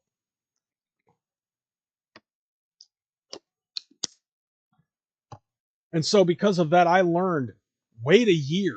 After the release date, the fucking year will make all the difference in price and playability. So, like, I'll eat a year. Like, I will eat an entire fucking year minimum before I buy the fucking Switch 2. Especially with the price palette that it's on right now. I did the same thing with the PlayStation 4. I did the same thing with the PlayStation 5. I still have yet to buy an Xbox Series. like X or S. And mostly that's because I'm not a fucking Xbox guy. I would much rather just fucking wait around. Like a vast majority of the fucking cross-gen games I usually buy on PlayStation 5 anyways, and I'll only buy an Xbox if there's like a fucking exclusive game that I'm willing to fucking buy an Xbox for. Exclusive thing, so maybe this eventually makes its way to other platforms, but this is a big get for Nintendo. I do wonder if there's going to be a massive player base there day one, or that remains to be seen, but we'll see. Now, we also saw Deltarune Chapters 1 through 4. There's a bunch of other third-party games that were announced, so Nintendo definitely making up some of the mistakes that they have in the past. That's not going to be the case here with the Switch 2, and I think that's more so a lot of AAA publishers understanding that Nintendo just has a massive platform now, and especially after the Wii U, I think there was a lot of skepticism with Nintendo moving forward. Oh, so that's what it is. Okay. Okay, so they failed. So let me see. Maybe this is what makes it the most fucking sense. All right, yeah. Diamonds in the chat if you are part of that army. Anyways, so maybe this will make more sense as to why they're trying to fuck us with the Switch 2. Because the Wii U failed. That is part of the reason why the Nintendo Switch ended up becoming such a success with its low price point. And now that they have a high number of fucking Switch buys, they think that the Switch people are going to buy the Switch 2 at a bigger fucking price, and they're going to buy it regardless. No, some of us are actually fucking intelligent, okay? Some of us are not willing to pay that fucking price point. And like the guy said, Doug Bowser trying to fucking say, just play the Switch 1 is not the fucking flex you think it is, fam. You're not cooking on this. You are cooked at this point. Chad, is he cooked, fam?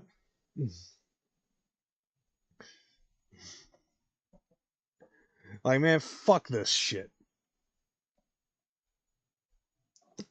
Now, I will say this, because there was before I continue on with this, I'm the one who's cooking with this. But anyways, I wanted to point this out because I was actually curious about this. I'm going to add this over here because I wanted to show you guys something. Because there was a lot of argument when it concerned, can I put this in dark mode? I want to see if maybe I can put this in dark mode. Where's the dark mode button?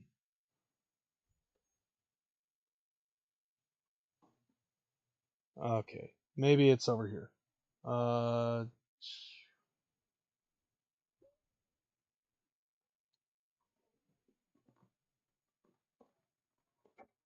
damn it. Performance, appearance. Where's dark mode? There we go. There's dark mode. Okay, so. No, make this dark mode too. What the fuck? Assholes. I want Google in dark mode.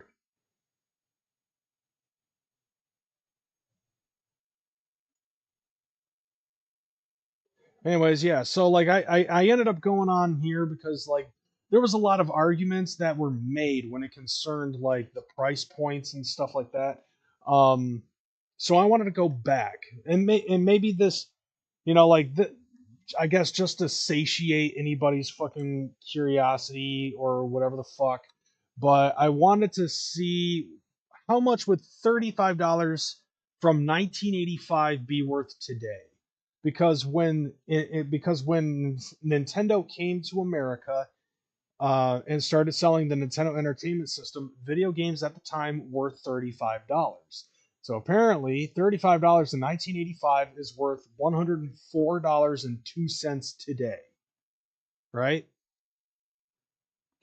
So basically, when Super Mario Brothers for the regular Nintendo came out in 1985, it was actually worth, if you were to match the price point, it's actually worth more than the games that they're fucking selling now.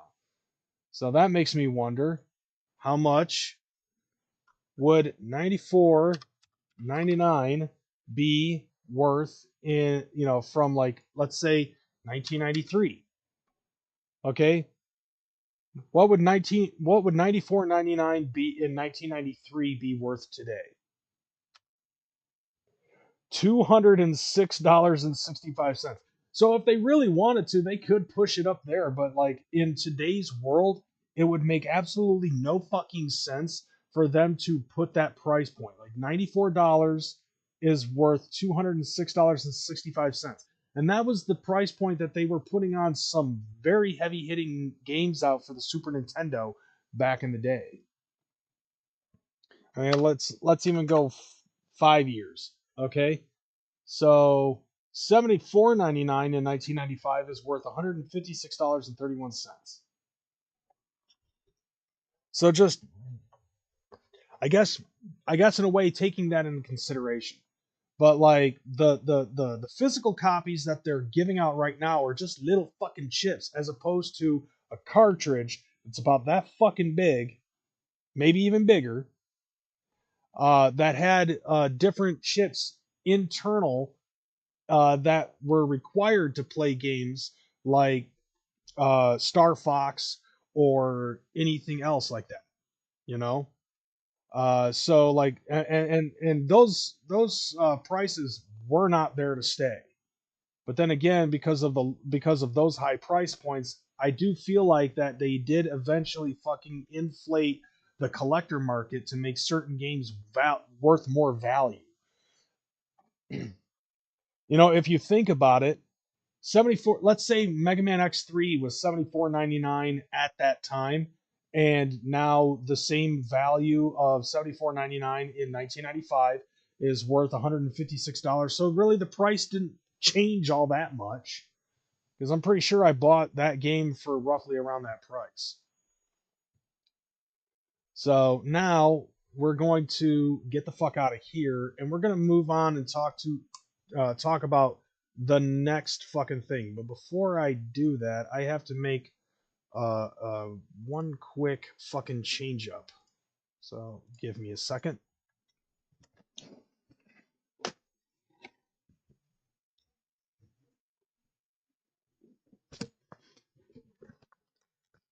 All right. How do you like that? I got this now for the next segment. All right. Stick with me, fam, because it's going to be fun. All right. So anyways, I got my hat going. Let's talk about the next fucking shit. But for the duration of this, just, I guess, ignore the hat.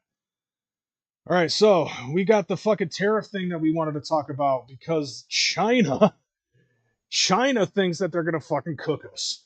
With their, I guess it started at 84%. And then China was like, no, we're going to fucking bump it up.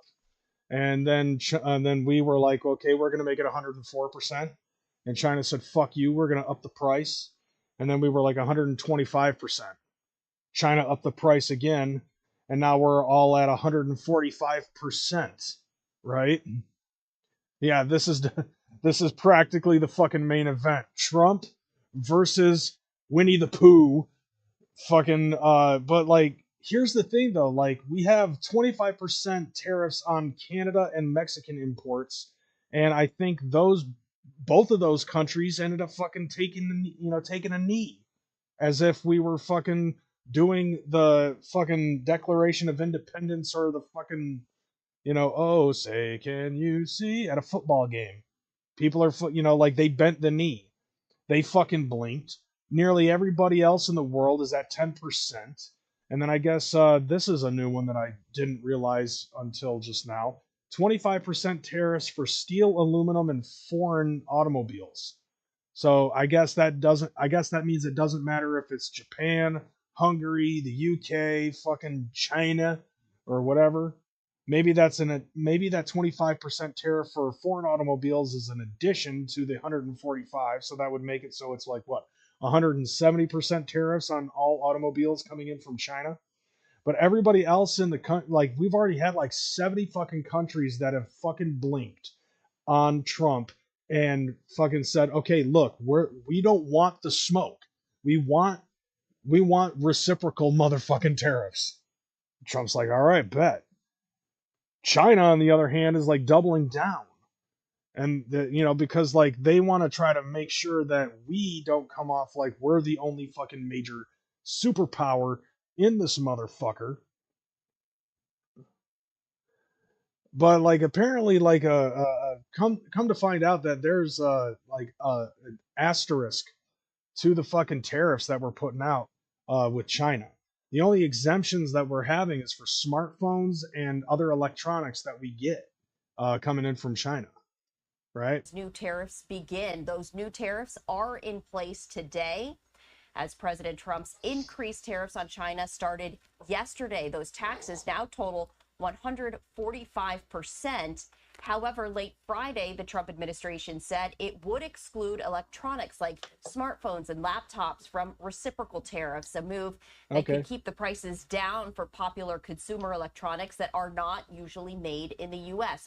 So I think the reason being is because like these like we live in an electronic world. Like we cannot live without our electronics. I know I can't. My hand is super glued to my fucking cell phone like a fucking teenage fucking girl. All right. I'm always looking at TikTok. I'm always looking up stuff on Twitter, Googling shit. I use my phone for fucking doing stuff with Grubhub and DoorDash.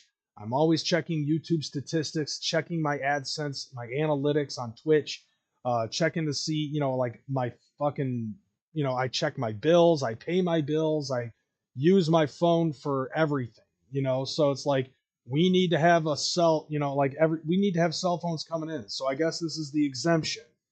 This is the exception to the rule. We also don't have our own way of manufacturing chips like China does. So apparently there are exceptions to the fucking rule. This is going to benefit big tech. And also we have a vast majority of our electronic companies that make a vast majority of the shit that we get in China, like Apple phones and this hat. Companies like Apple and Samsung, and also chip makers like NVIDIA, setting the stage for what could be a tech stock rally tomorrow when the markets open. Yeah, that's another thing too. Like a lot of our computer hardware is also made in fucking China. And so like you Newegg nerds, I guess you're safe. And maybe that's another thing too. Technically fucking Nintendo Switch 2 is an electronic. And maybe that's, I don't know, for me personally, that's a necessity, video games and such.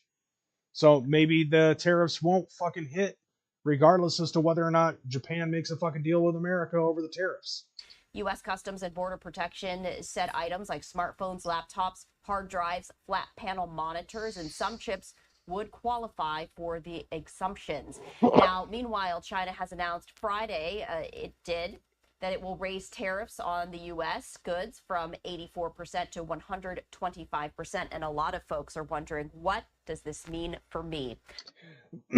Basically, what I see with this is like, seriously, like Xi Jinping and Donald Trump are fucking dick swinging. Like this is a big fucking dick swinging motion between the two. And personally, I don't like, I look at it like, okay, look, we've got a lot of stuff that does come in from fucking China that we could possibly make ourselves. The only reason why Trump is doing what he's doing, and a lot of people really don't understand this shit, they think that he's doing this because he wants to be a fucking dictator. No, he's doing this because he's trying to fucking get the major companies to fucking bring their jobs back to America, so that way there's more jobs for more Americans and less fucking homeless people making more money, come back to the United States and try to make things a little bit more affordable again. Or bring the price down in fucking eggs, for God's sakes. Which, by the way, I don't know if anybody's noticed this, but like the price of gas has actually gone down. Like the price of gas here in Michigan has been hovering a little over $3, and I've been driving around all fucking day and been seeing that the price of gas is now just hovering below $2. It took a while, and a lot of people really like, dude, the chaos that goes on with these fucking people is astonishing. And personally, I'm loving the fuck out of it. I think it's absolutely hilarious to see the fucking brutal insanity that people have been putting forth, their fucking panic on social media and watching some other shit that fucking goes on. I think it's adorable. I think it's incredible. As a matter of fact, like, people fucking bitch about the whole thing with the Dow because this little dip right here, like, actually no, maybe it wasn't that dip. Let's go back to 5 years. So like we have like this dip right here, right, where it goes from 41 to 38. So it dropped like 3,000 points. But then it came back up another 2,000 points. And it's still going to go back up eventually. And people freaked out over that shit.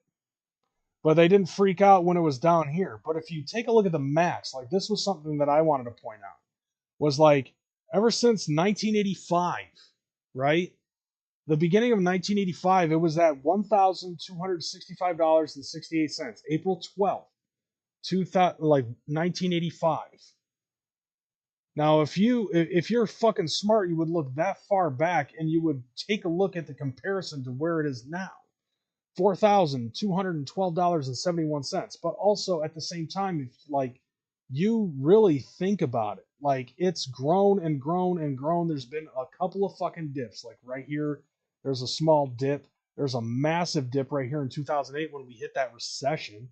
There's this massive dip right fucking here. Like, look, from 28,000 on January 31st, 2020 to, to here. And that was because of fucking COVID, right? But then at the beginning of 2021, we saw this rise, but then it started to fall again. Like, its high at this point was like, what, 30, yeah, about like 35.6. But then you see a dip down here to 31 in June, 28 in September of 2022, 32, right? It didn't finally start matching until towards the beginning of 2024. And by the way, the Dow Jones is, like, the way it's discussed is it's basically a stock market index of the 30 most prominent companies listed in the stock exchange. That's what the Dow Jones basically is. But eventually, this is going to go back up, and if you take a look at the long term of this is something that a lot of people don't fucking pay attention to. It's like the long term effect. It, no matter what, will continue to go back up. All right, until the end of time, the Dow Jones is going to continue to fucking go up because these things are interchangeable. But that really also doesn't say anything about what it is with our economy. This doesn't really fucking change anything in our economy. And if you've invested, you didn't really lose any money because you didn't withdraw the fucking money. How much ever it's worth is still right there, you know? Think of it in the terms of, like, okay, you put money in a fucking box, right? Because that's what you're doing with this. Let's say that you put money in a fucking box and you leave it there for fucking 30 years, and then 30 years later you open up the box and there's more money in there than what you fucking originally put in because the value of it fucking went up.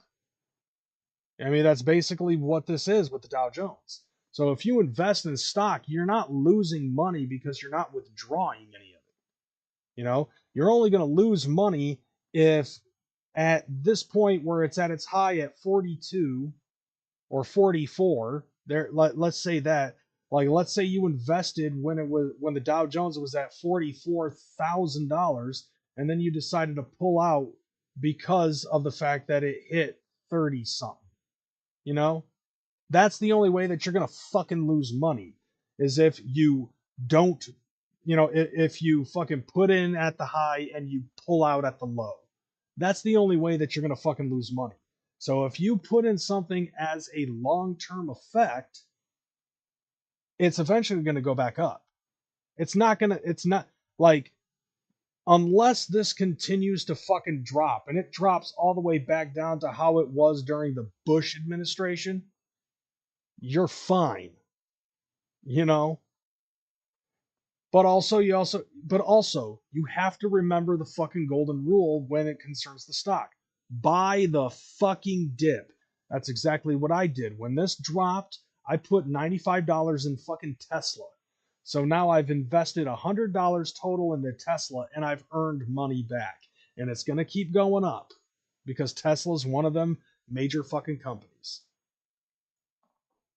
For more on this, I do want to bring in Sandra Swirsky, who is the founder and CEO of Integer. And Sandra, as always, we appreciate you taking the time to join us here on Live Now from Fox. Okay, what do we got? Thanks for having me back. We have seen so How does much she have a better fucking microphone so than back her? and forth, And she's so many in a studio. changes in just the last week alone when it comes to the trade war, when it comes to the United States and China ramping up not only their rhetoric, but truly their actions. And now we see these tariffs, triple digits in numbers, with the exclusion perhaps of some smartphones and chips. You know, can you talk about the significance of these tariffs, how it could trickle down and impact the average citizen? And then looking ahead, this is a three-part question, looking ahead on what this might mean. Okay.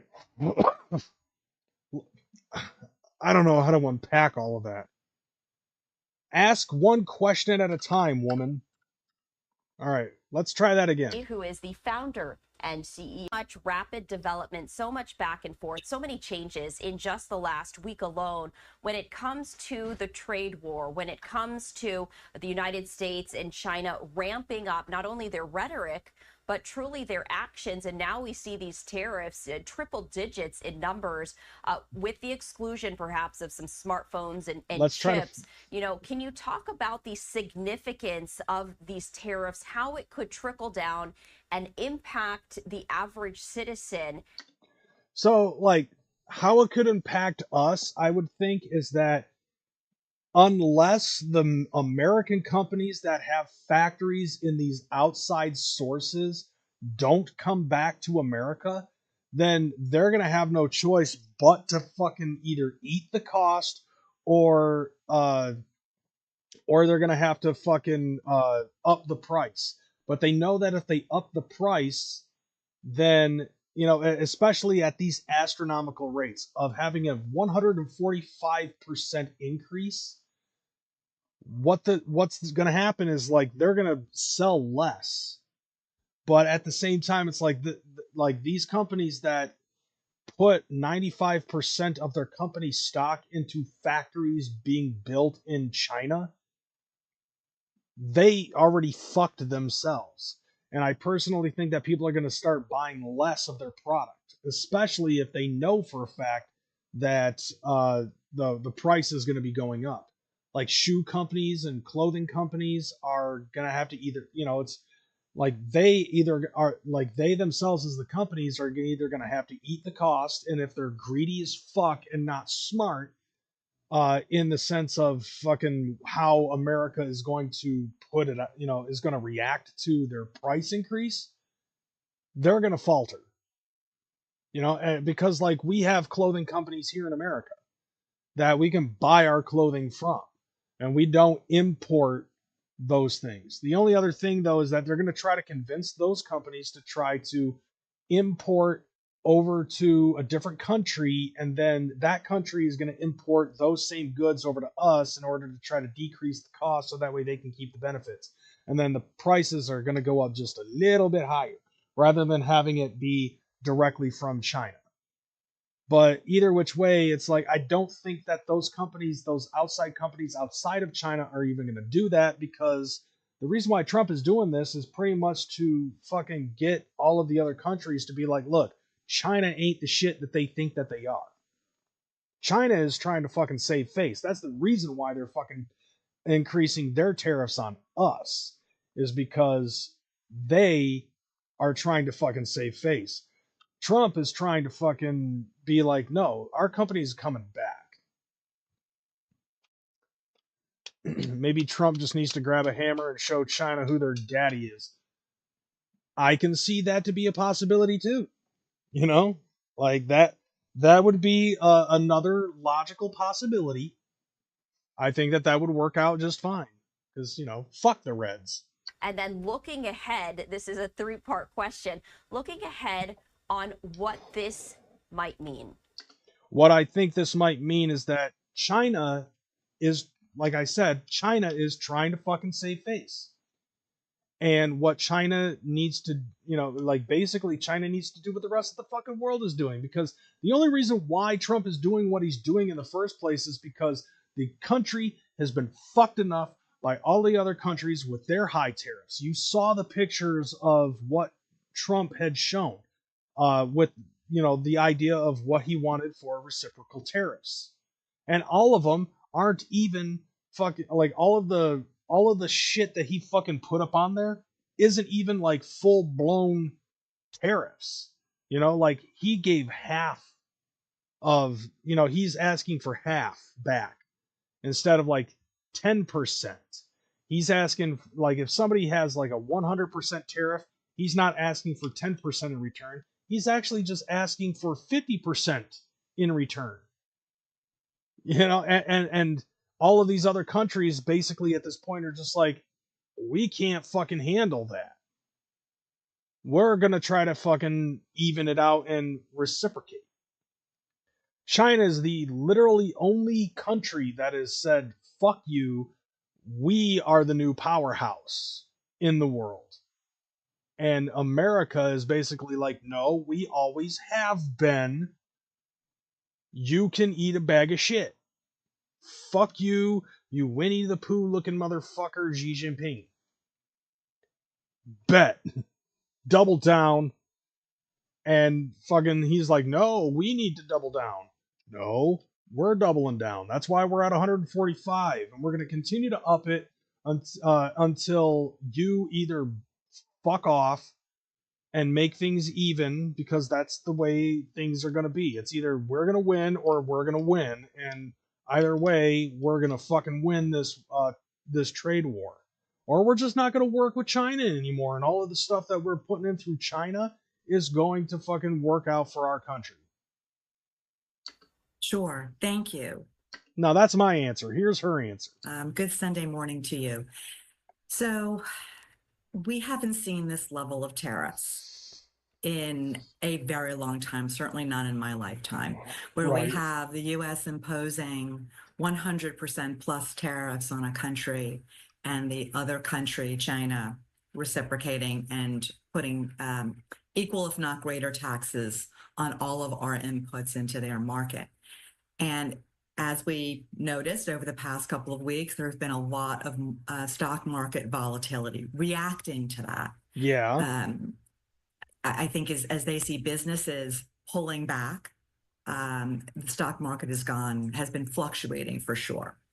Well, yeah, as I showed you. But like I said before, the stock market will even out and it'll come back up. And the only way that it really affects anybody who trades in stock, like the only people that this affects is people who stock trade. And the vast majority of the people who are bitching about it do not trade stocks. The majority of the people who are bitching about this never even heard of tariffs until Trump started talking about tariffs being the most powerful fucking thing that a president can put on another country. Before that, before that, it was just like, the president that I like doesn't control the economy, but the president that I don't like can control the fucking economy. And like I said, the only way that the stock market affects those who stock trade, which I do myself, smaller, but I still do. The only way that it affects somebody who invests in stocks and bonds and all that other shit are going to be the people who are stupid enough to sell when they should be buying the dip. That's it. Otherwise, it really doesn't affect anybody. Soon there'll be We Stand With China t-shirts and hats because there'll be some kind of sympathy campaign for what Trump did to them. It'll be so pathetic. Yeah, I agree. And it's like, those people are massively fucking insane. It's kind of fucking weird Like, you know, we've seen already that people are fucking protesting. And by the way, to those who are fucking out there protesting in those fucking hands-off protests, I don't know what you're trying to accomplish, but Trump is still our fucking president. Doge is still fucking running wild all over the agencies. And by the way, I fucking did finally decide to do my taxes. I did my due diligence of doing my taxes, and I'll be getting money back and paying off what I fucking supposedly owe the IRS.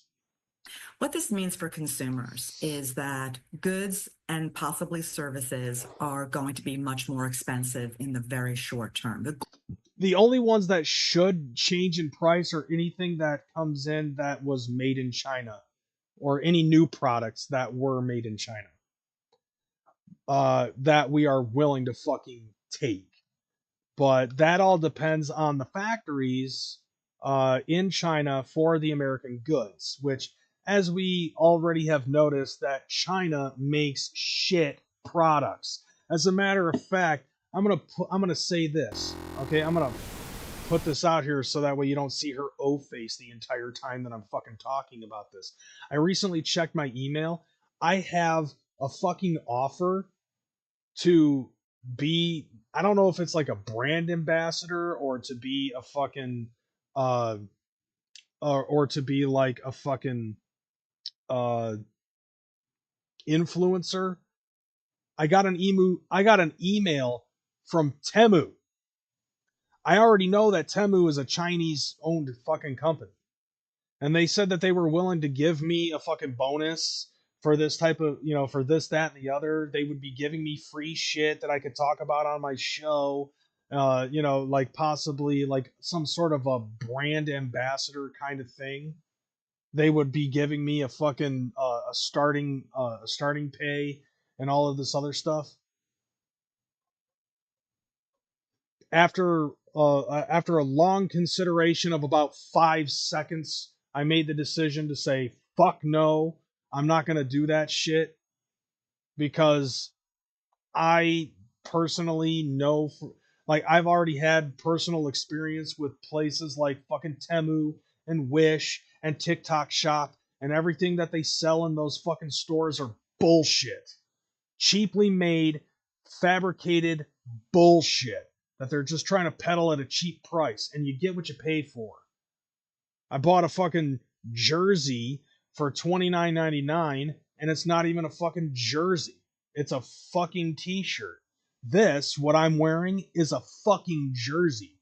Nice, stitched, fucking good quality jersey. And it's worth the fucking money. Imagine what the detractors would say if they actually saw the human rights violations in Chinese warehouses. These people, I swear. We'll get to that in a second. Back to O-Face here, though. And we're gonna fucking talk more about this shit. Trump is putting the higher tariffs on Mexico and Canada because he is tired of China building factories in Mexico and using our favorable relationships with Mexico to get around the tariffs on China. Well, not just that, but also, I'm in the fucking automotive industry. You know, I'm a factory worker in the automotive industry, and also the fact that I live in Michigan, where the auto industry is king, because we have the three big fucking houses. We have Ford, we have Chrysler, we have GM.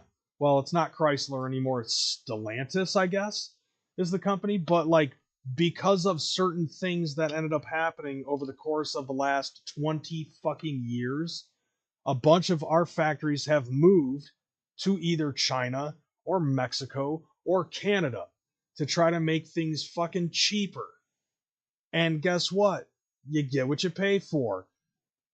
Automobiles that are constructed with all of the parts that we're getting from Mexico or China, not necessarily the best of fucking product. It was a lot better, even though it was probably more costly for the companies to keep their factories in the States.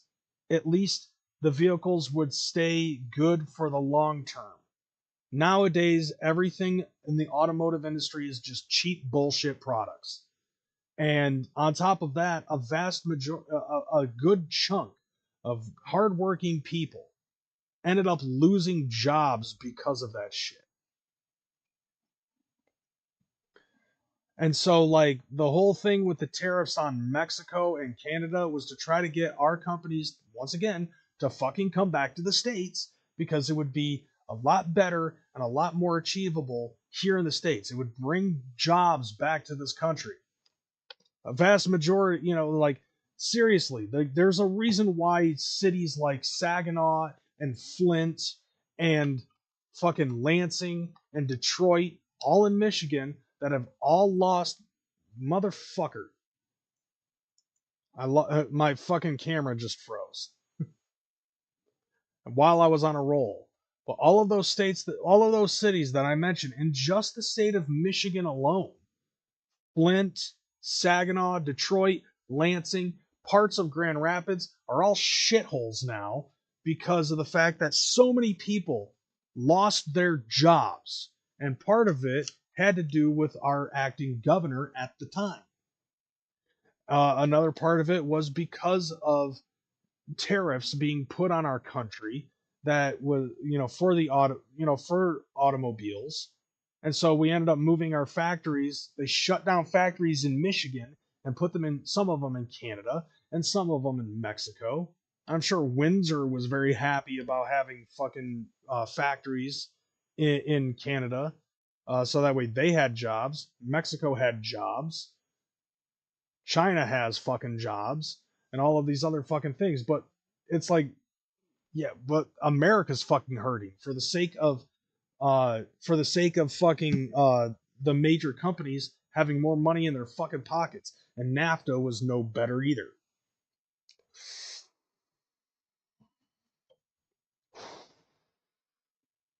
Yeah, which caused most of the exodus of businesses.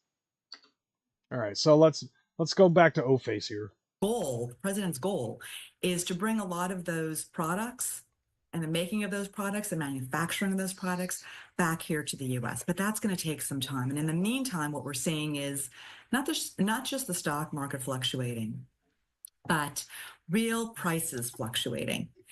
Let's start with the tariffs on smartphones and Apple Watches and the like.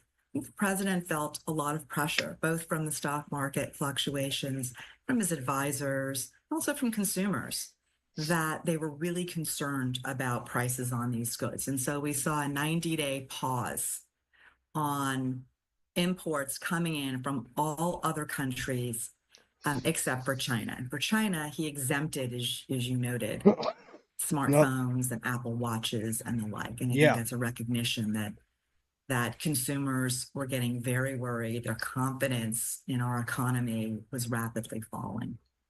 Yeah, but that's not, but as it's been pointed out, what happens in the stock market isn't really much affecting how much shit is going to cost.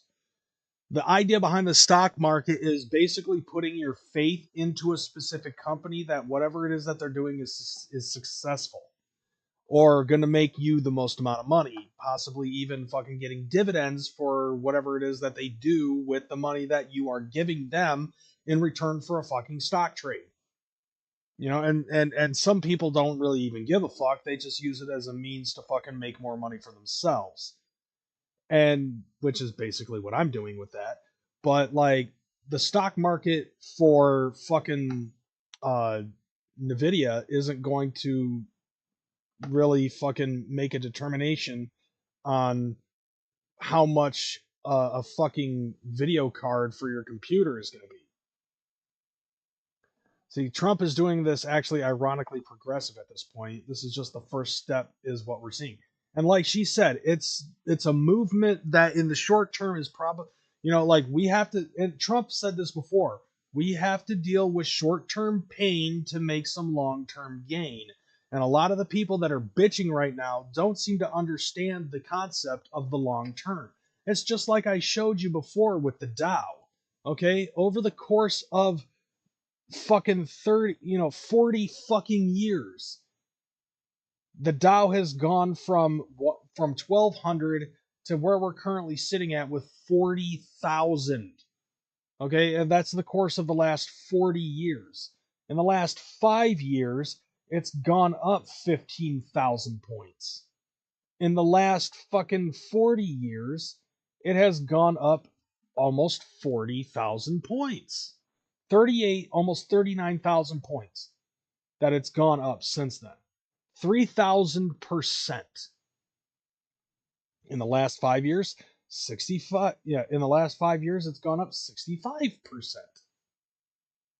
You know, up 15,000, you know, it's almost 16,000 points. So it's like, but like I said, your money does not fucking change unless you pull it out. And that's something that a lot of people who don't invest in the stock market seem to fucking understand. However, I will say this, like, I think I've made my point with this one. The stock market is not a lottery to win quick money. It's more like a garden where you to plant seeds and wait years for them to grow before you reap your rewards. Yeah, it's a long-term investment. Stocks, bonds, and fucking cryptocurrency are all in that sense. Cryptocurrency is a little bit more volatile, but you get my point. By the way, I wanted to point this out because I thought that this was kind of funny. Apparently, like in China, they're fucking, they're posting shit. Like, I think this is funny because China is mocking us with the whole thing with Trump having tariffs and stuff like that. So somebody ended up making an AI video to mock the United States. So I'm actually going to share this. I think I've made my point with this.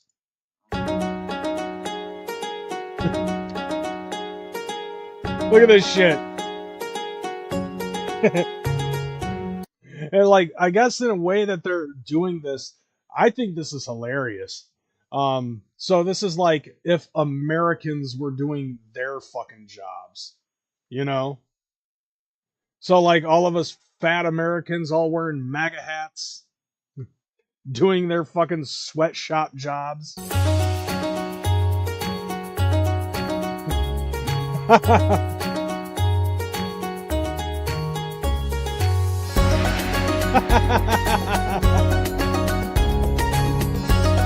I mean, let me ask you this. Is this really what they're fucking doing? Is just standing around staring at shit? Is that their fucking job in China? In their little Chinese sweatshops?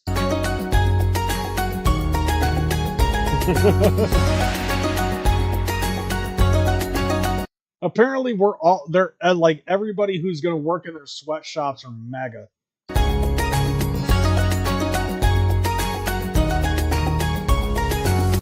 Oh my god. And they're all eating fucking like they're all eating fucking mashed potatoes and hot chicken.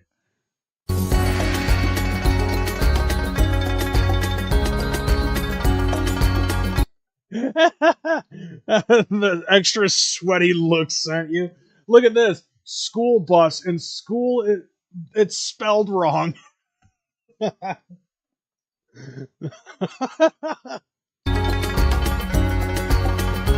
Like that was the first one. Apparently that was the first one that they put out, but the second one sent me. Guys, imagine trolling yourself like this unintentionally. Dude, in a way they kind of are. Like whoever made this video and the following video that I'm about to show you really didn't think things through. Okay, because this one was called China Mocks Trump's Tariffs with AI Video of U.S. Sweatshop Workers. And then this one, it says, China continues trolling the U.S. with new videos. Here's one, U.S. sweatshop factories. This is the one that went viral.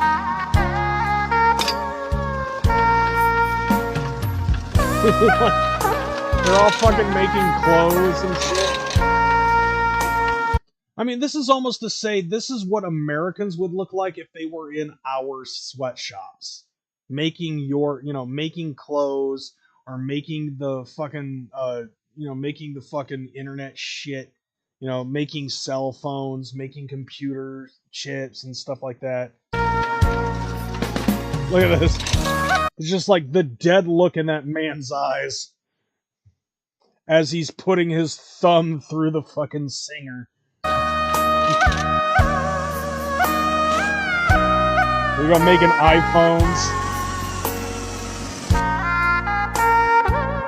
Make America great again.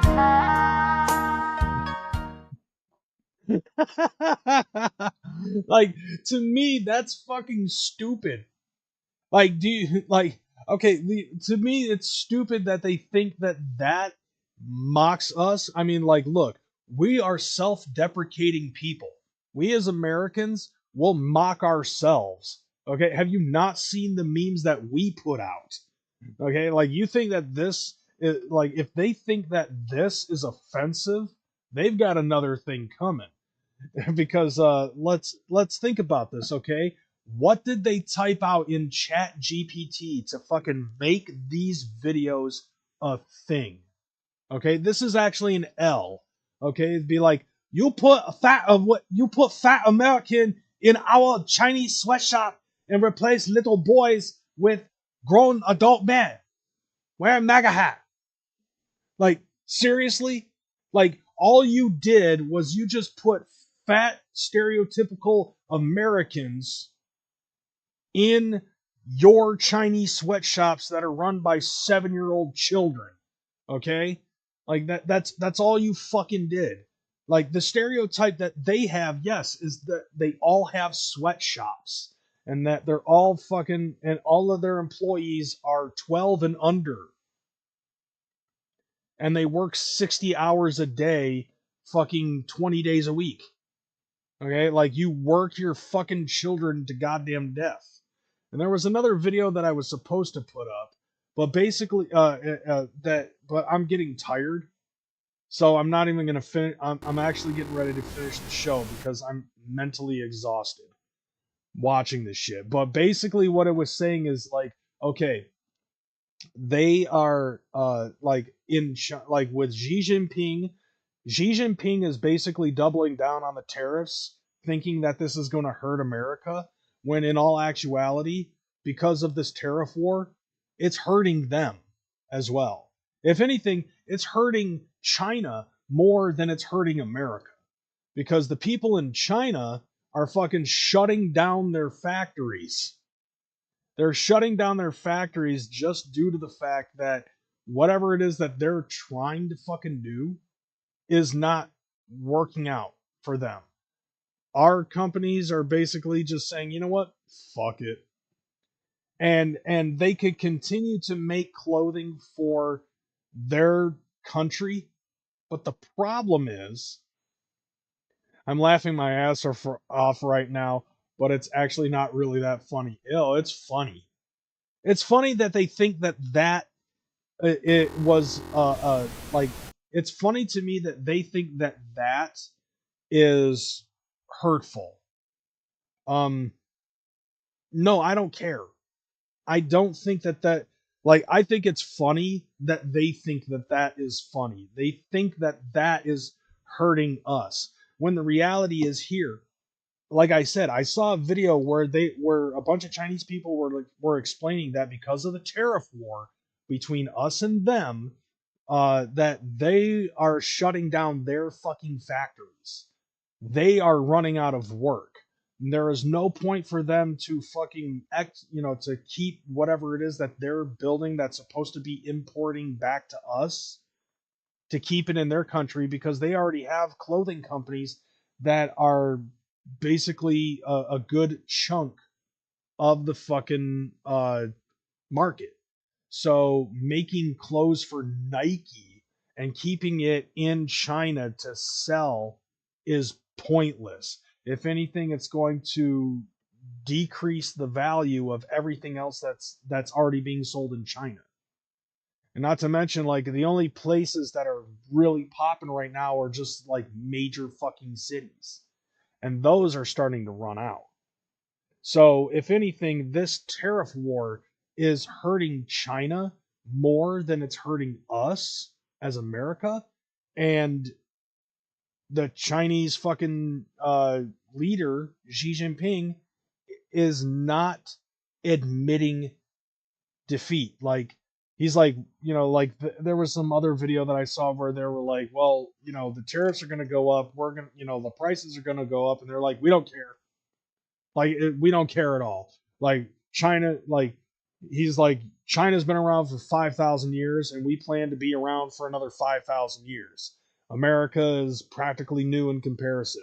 That's like the longevity of their country is what they think makes them the new powerhouse of the fucking world when it concerns importing and exporting goods. No, not really, because you got to understand, Americans are fucking selfish, consumerist cocksuckers, and we buy everything. And that's the one thing that makes America great is a level of consumption that we are willing to make on fucking goods made from all over the country. And it's our money that fucking keeps a vast majority of the world afloat when it concerns like our import export. So if we cut off China and we start bringing, in the long term, we start bringing our work back to the country, it is severely going to damage that country. Because eventually America is just going to be like, you know what, we're just not going to work with China anymore. We're not going to import anything. We're not going to export anything. We're going to shut down our factories. We're going to bring them back to America, all of them. And we're going to find other places that we can go to find the necessary things that we need in order to make a lot of these things. And China's going to be fucking completely dead in the water. At least that's how I'm assuming Trump is seeing it.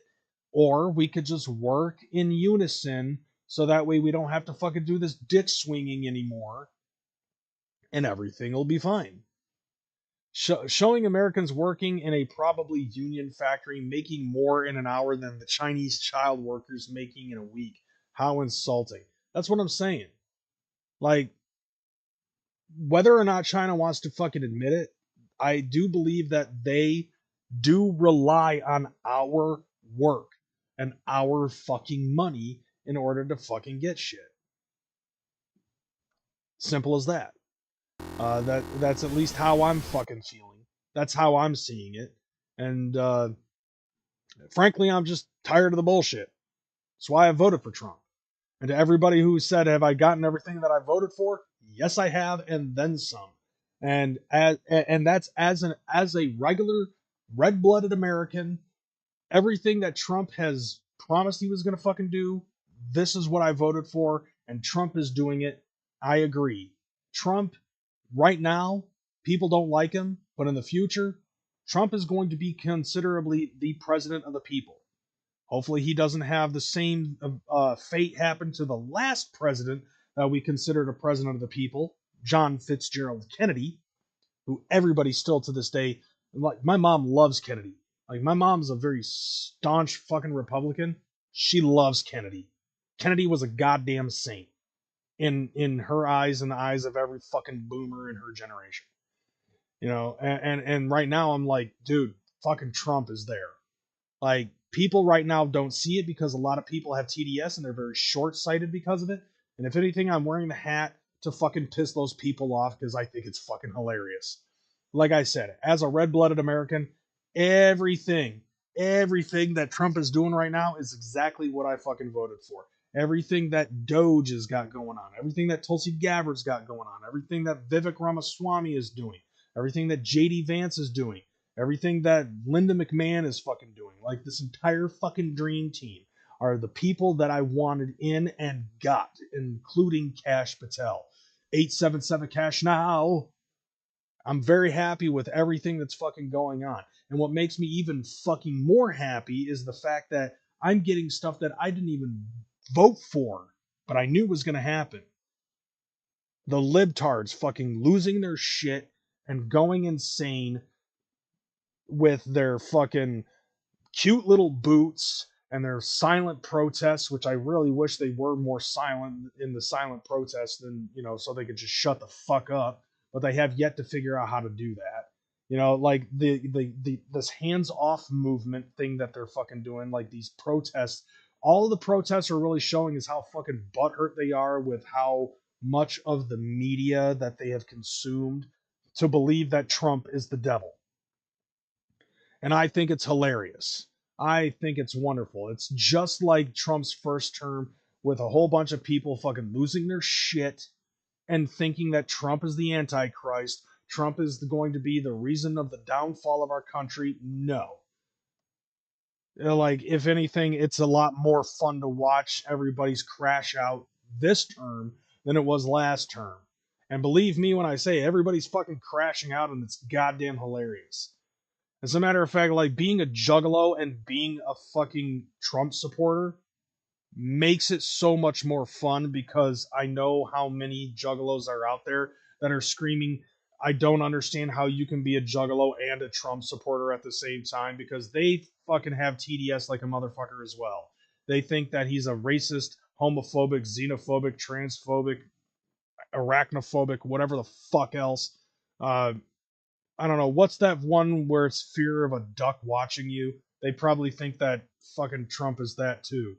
You know, like, he has the fear of a fucking duck watching him because he was bitten as a little kid, ruined his fucking life. But somehow he became president. I love the fact that these motherfuckers with TDS seem to think that the smartest and richest man on the fucking planet right now seems to be such a failure at what he's doing with the Department of Government Efficiency. Apparently, they seem to think that all of the things that Trump is doing is for all of his rich billionaire people, when these motherfuckers don't even know what a tariff was until Trump became president of the United States. They don't understand how the stock market works, even though they have no fucking money invested into stock, that kind of shit. I think it's fucking hilarious as fuck. Absolutely fucking hilarious. And like, everything that they claim to be against, they are for now, because Trump is with them on that one. It's like, Trump wanted peace between Russia and the Ukraine, and everybody with TDS is like, no, we need Ukraine to fight more. You know, we're going to try to get more money in your pocket. You're ripping off the government, even though you're in the government, Trump. TDS once again with that. And like, Elon's a fucking Nazi, even though a bunch of other Democrats ended up doing the same fucking hand gesture that Trump, that fucking Elon Musk did. It's like, you're looking for reasons to fucking be negative. You ever just stop and think,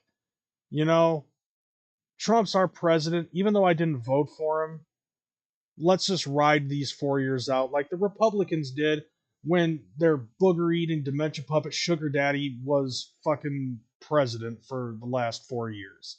And it's only been 3 fucking months, right?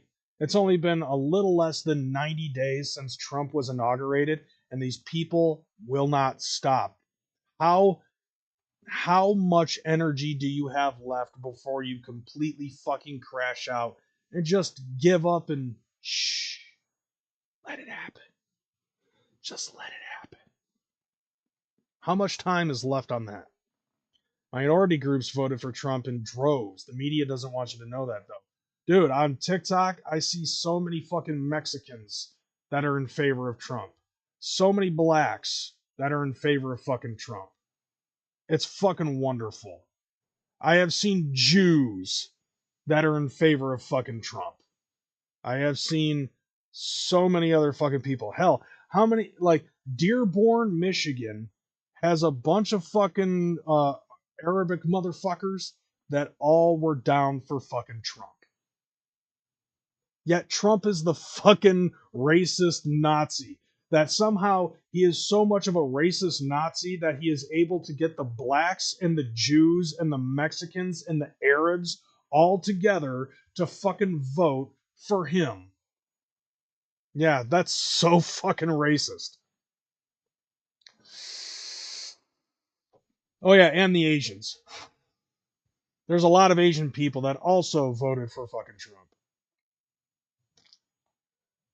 Right, yeah. Trump could literally cure cancer and AIDS and HIV, and the libtards would bitch about how Trump is trying to ruin the healthcare and pharmaceutical industries. Like, no, they'd also fucking complain about how there's so many people who work on the remedy for HIV and cancer than creating the cure. So creating the cure would take all those people out of a fucking job. Because, you'd have the fucking, you'd have your fucking Theraflu cold and AIDS pill that would just cure AIDS, and they'd be like, these things are taking people out of a job. nobody's got AIDS now, so you can't fucking remedy AIDS anymore. Thanks, Trump. You know, you fucking bastard, putting people out of jobs and trying to trying to shut down healthcare and trying to shut down big pharma. But at the same time, these are the same people who fucking 10 years ago were yelling, "Eat the rich," right? And yet they're fucking doing these paid, they're getting paid protests done by George Soros. There are people who literally admitted that they got paid to fucking be a part of these crash out protests or hands off or whatever the fuck it's called. Like, literally, people got fucking paid. Even though they're Republicans, they admitted that they got paid to be a part of these fucking protests. And you had to answer the questions that they provided in order for them to see if you were okay. You had to answer as if you were a fucking Democrat in order to get okayed. You couldn't come in wearing MAGA gear. You had to wear just basically plain clothes, no fucking logos, nothing like that. They'd give you a fucking sign, and you would just stand around for a couple of hours. There were literally people who admitted to protesting and getting paid to do so. And yet, like, you know what I'm saying? It's like, dude, fuck it. And you want to fucking say, eat the rich, but only the rich ones that you don't like Elon Musk and fucking Donald Trump. George Soros is perfectly fine, even though he as well is a billionaire and everybody fucking knows it, and he has fucking funded so much Democrat shit. Being the billionaire that he has been for the last fucking few, couple of decades or longer.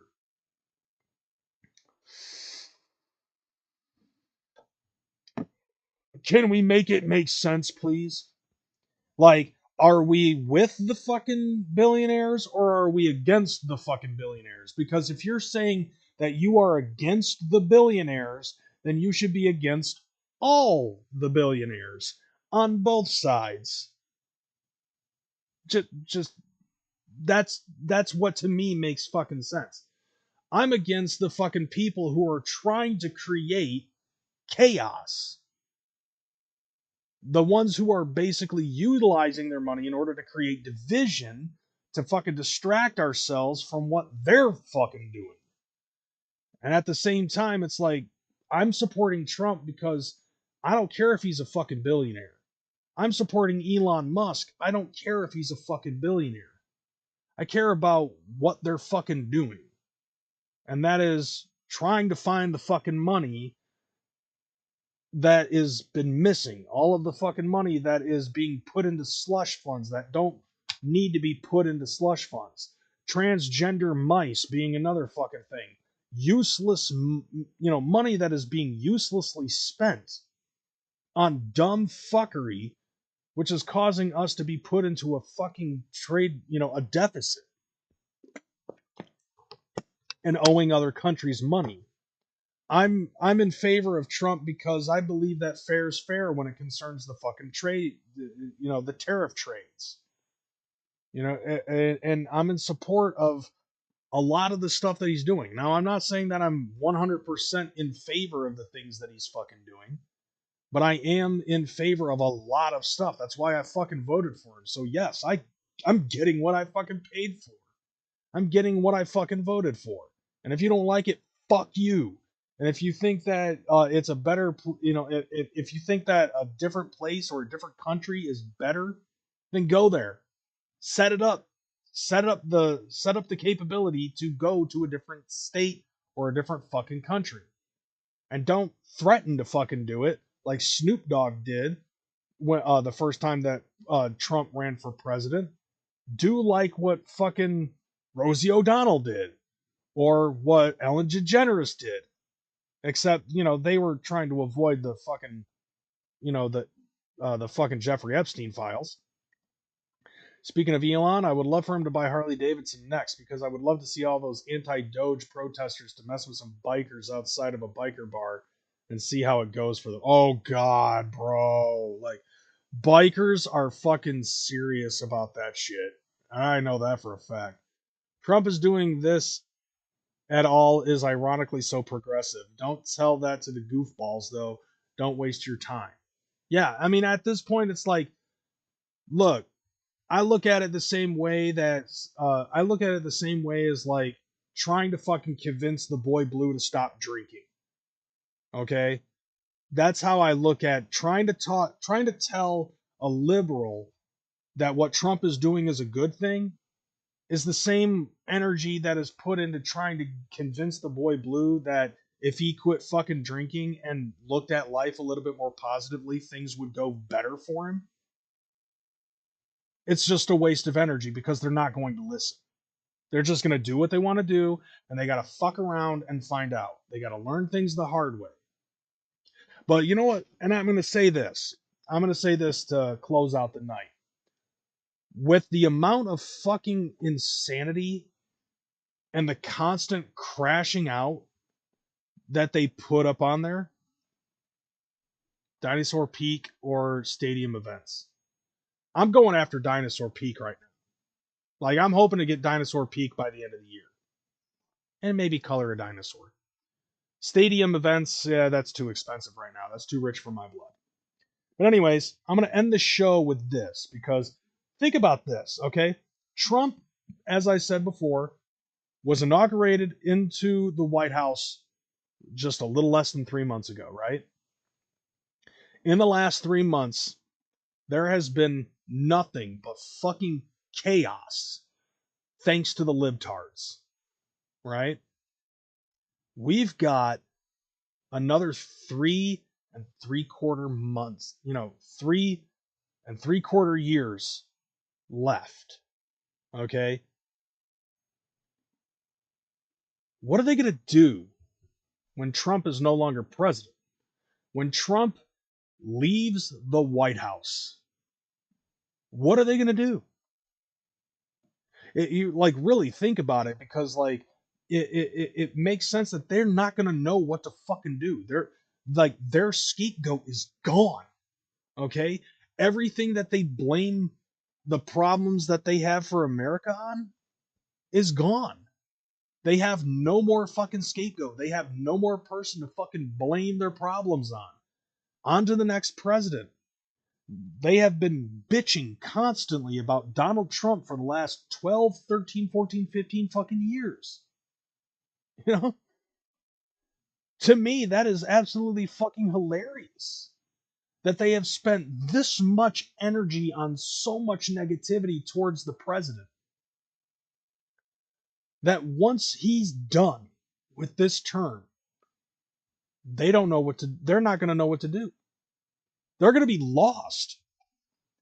And I cannot wait for that to fucking happen. Because in the last, 10 years or so, like in the last 10 years or so, like all I have seen is just constant bitching from the left. To the point where now all of these people are practically fucking insane. They are practically fucking insane. You can't talk to these fucking people. They crash out no matter what you fucking say. Even if you fucking are a liberal or on that Democratic side and you're like, we should possibly listen to what he has to say. He might have some good points. And they get ostracized. Or if you're in the center and they fucking catch you being like having that thought. It's like, do they not realize that everything that they're doing right now is pushing their own fucking people away from their party and moving towards Trump? Democrats are, registered Democrats who vote Democrat and have voted Democrat their entire life, they ended up voting for Trump. And they think that by doubling down on the fucking liberal tears and the crashing out, the constant fucking bickering and the protesting and the screaming and setting things on fire and defacing private property is going to fucking help them? No. Like, they really need to fucking touch grass. I predict that what they're going to do is deal with JD taking next man up. You lose, a-holes. It's all over for you. Like, honestly, at this point, I don't see a Democrat fucking winning in the next 10 years. Like, I know that older millennial on TikTok thinks that it's going to be Gavin Newsom running for president with Gretchen Whitmer possibly being vice president and completely winning in a landslide. But I doubt it. Like, as of right now, like, Gavin Newsom's already showed his ass. And, like, the way that he fucking ran California into the ground, that's not helpful. Like, we see the results of what he did to fucking California, and it doesn't look good for him. JD Vance probably, most likely, could fucking run and win.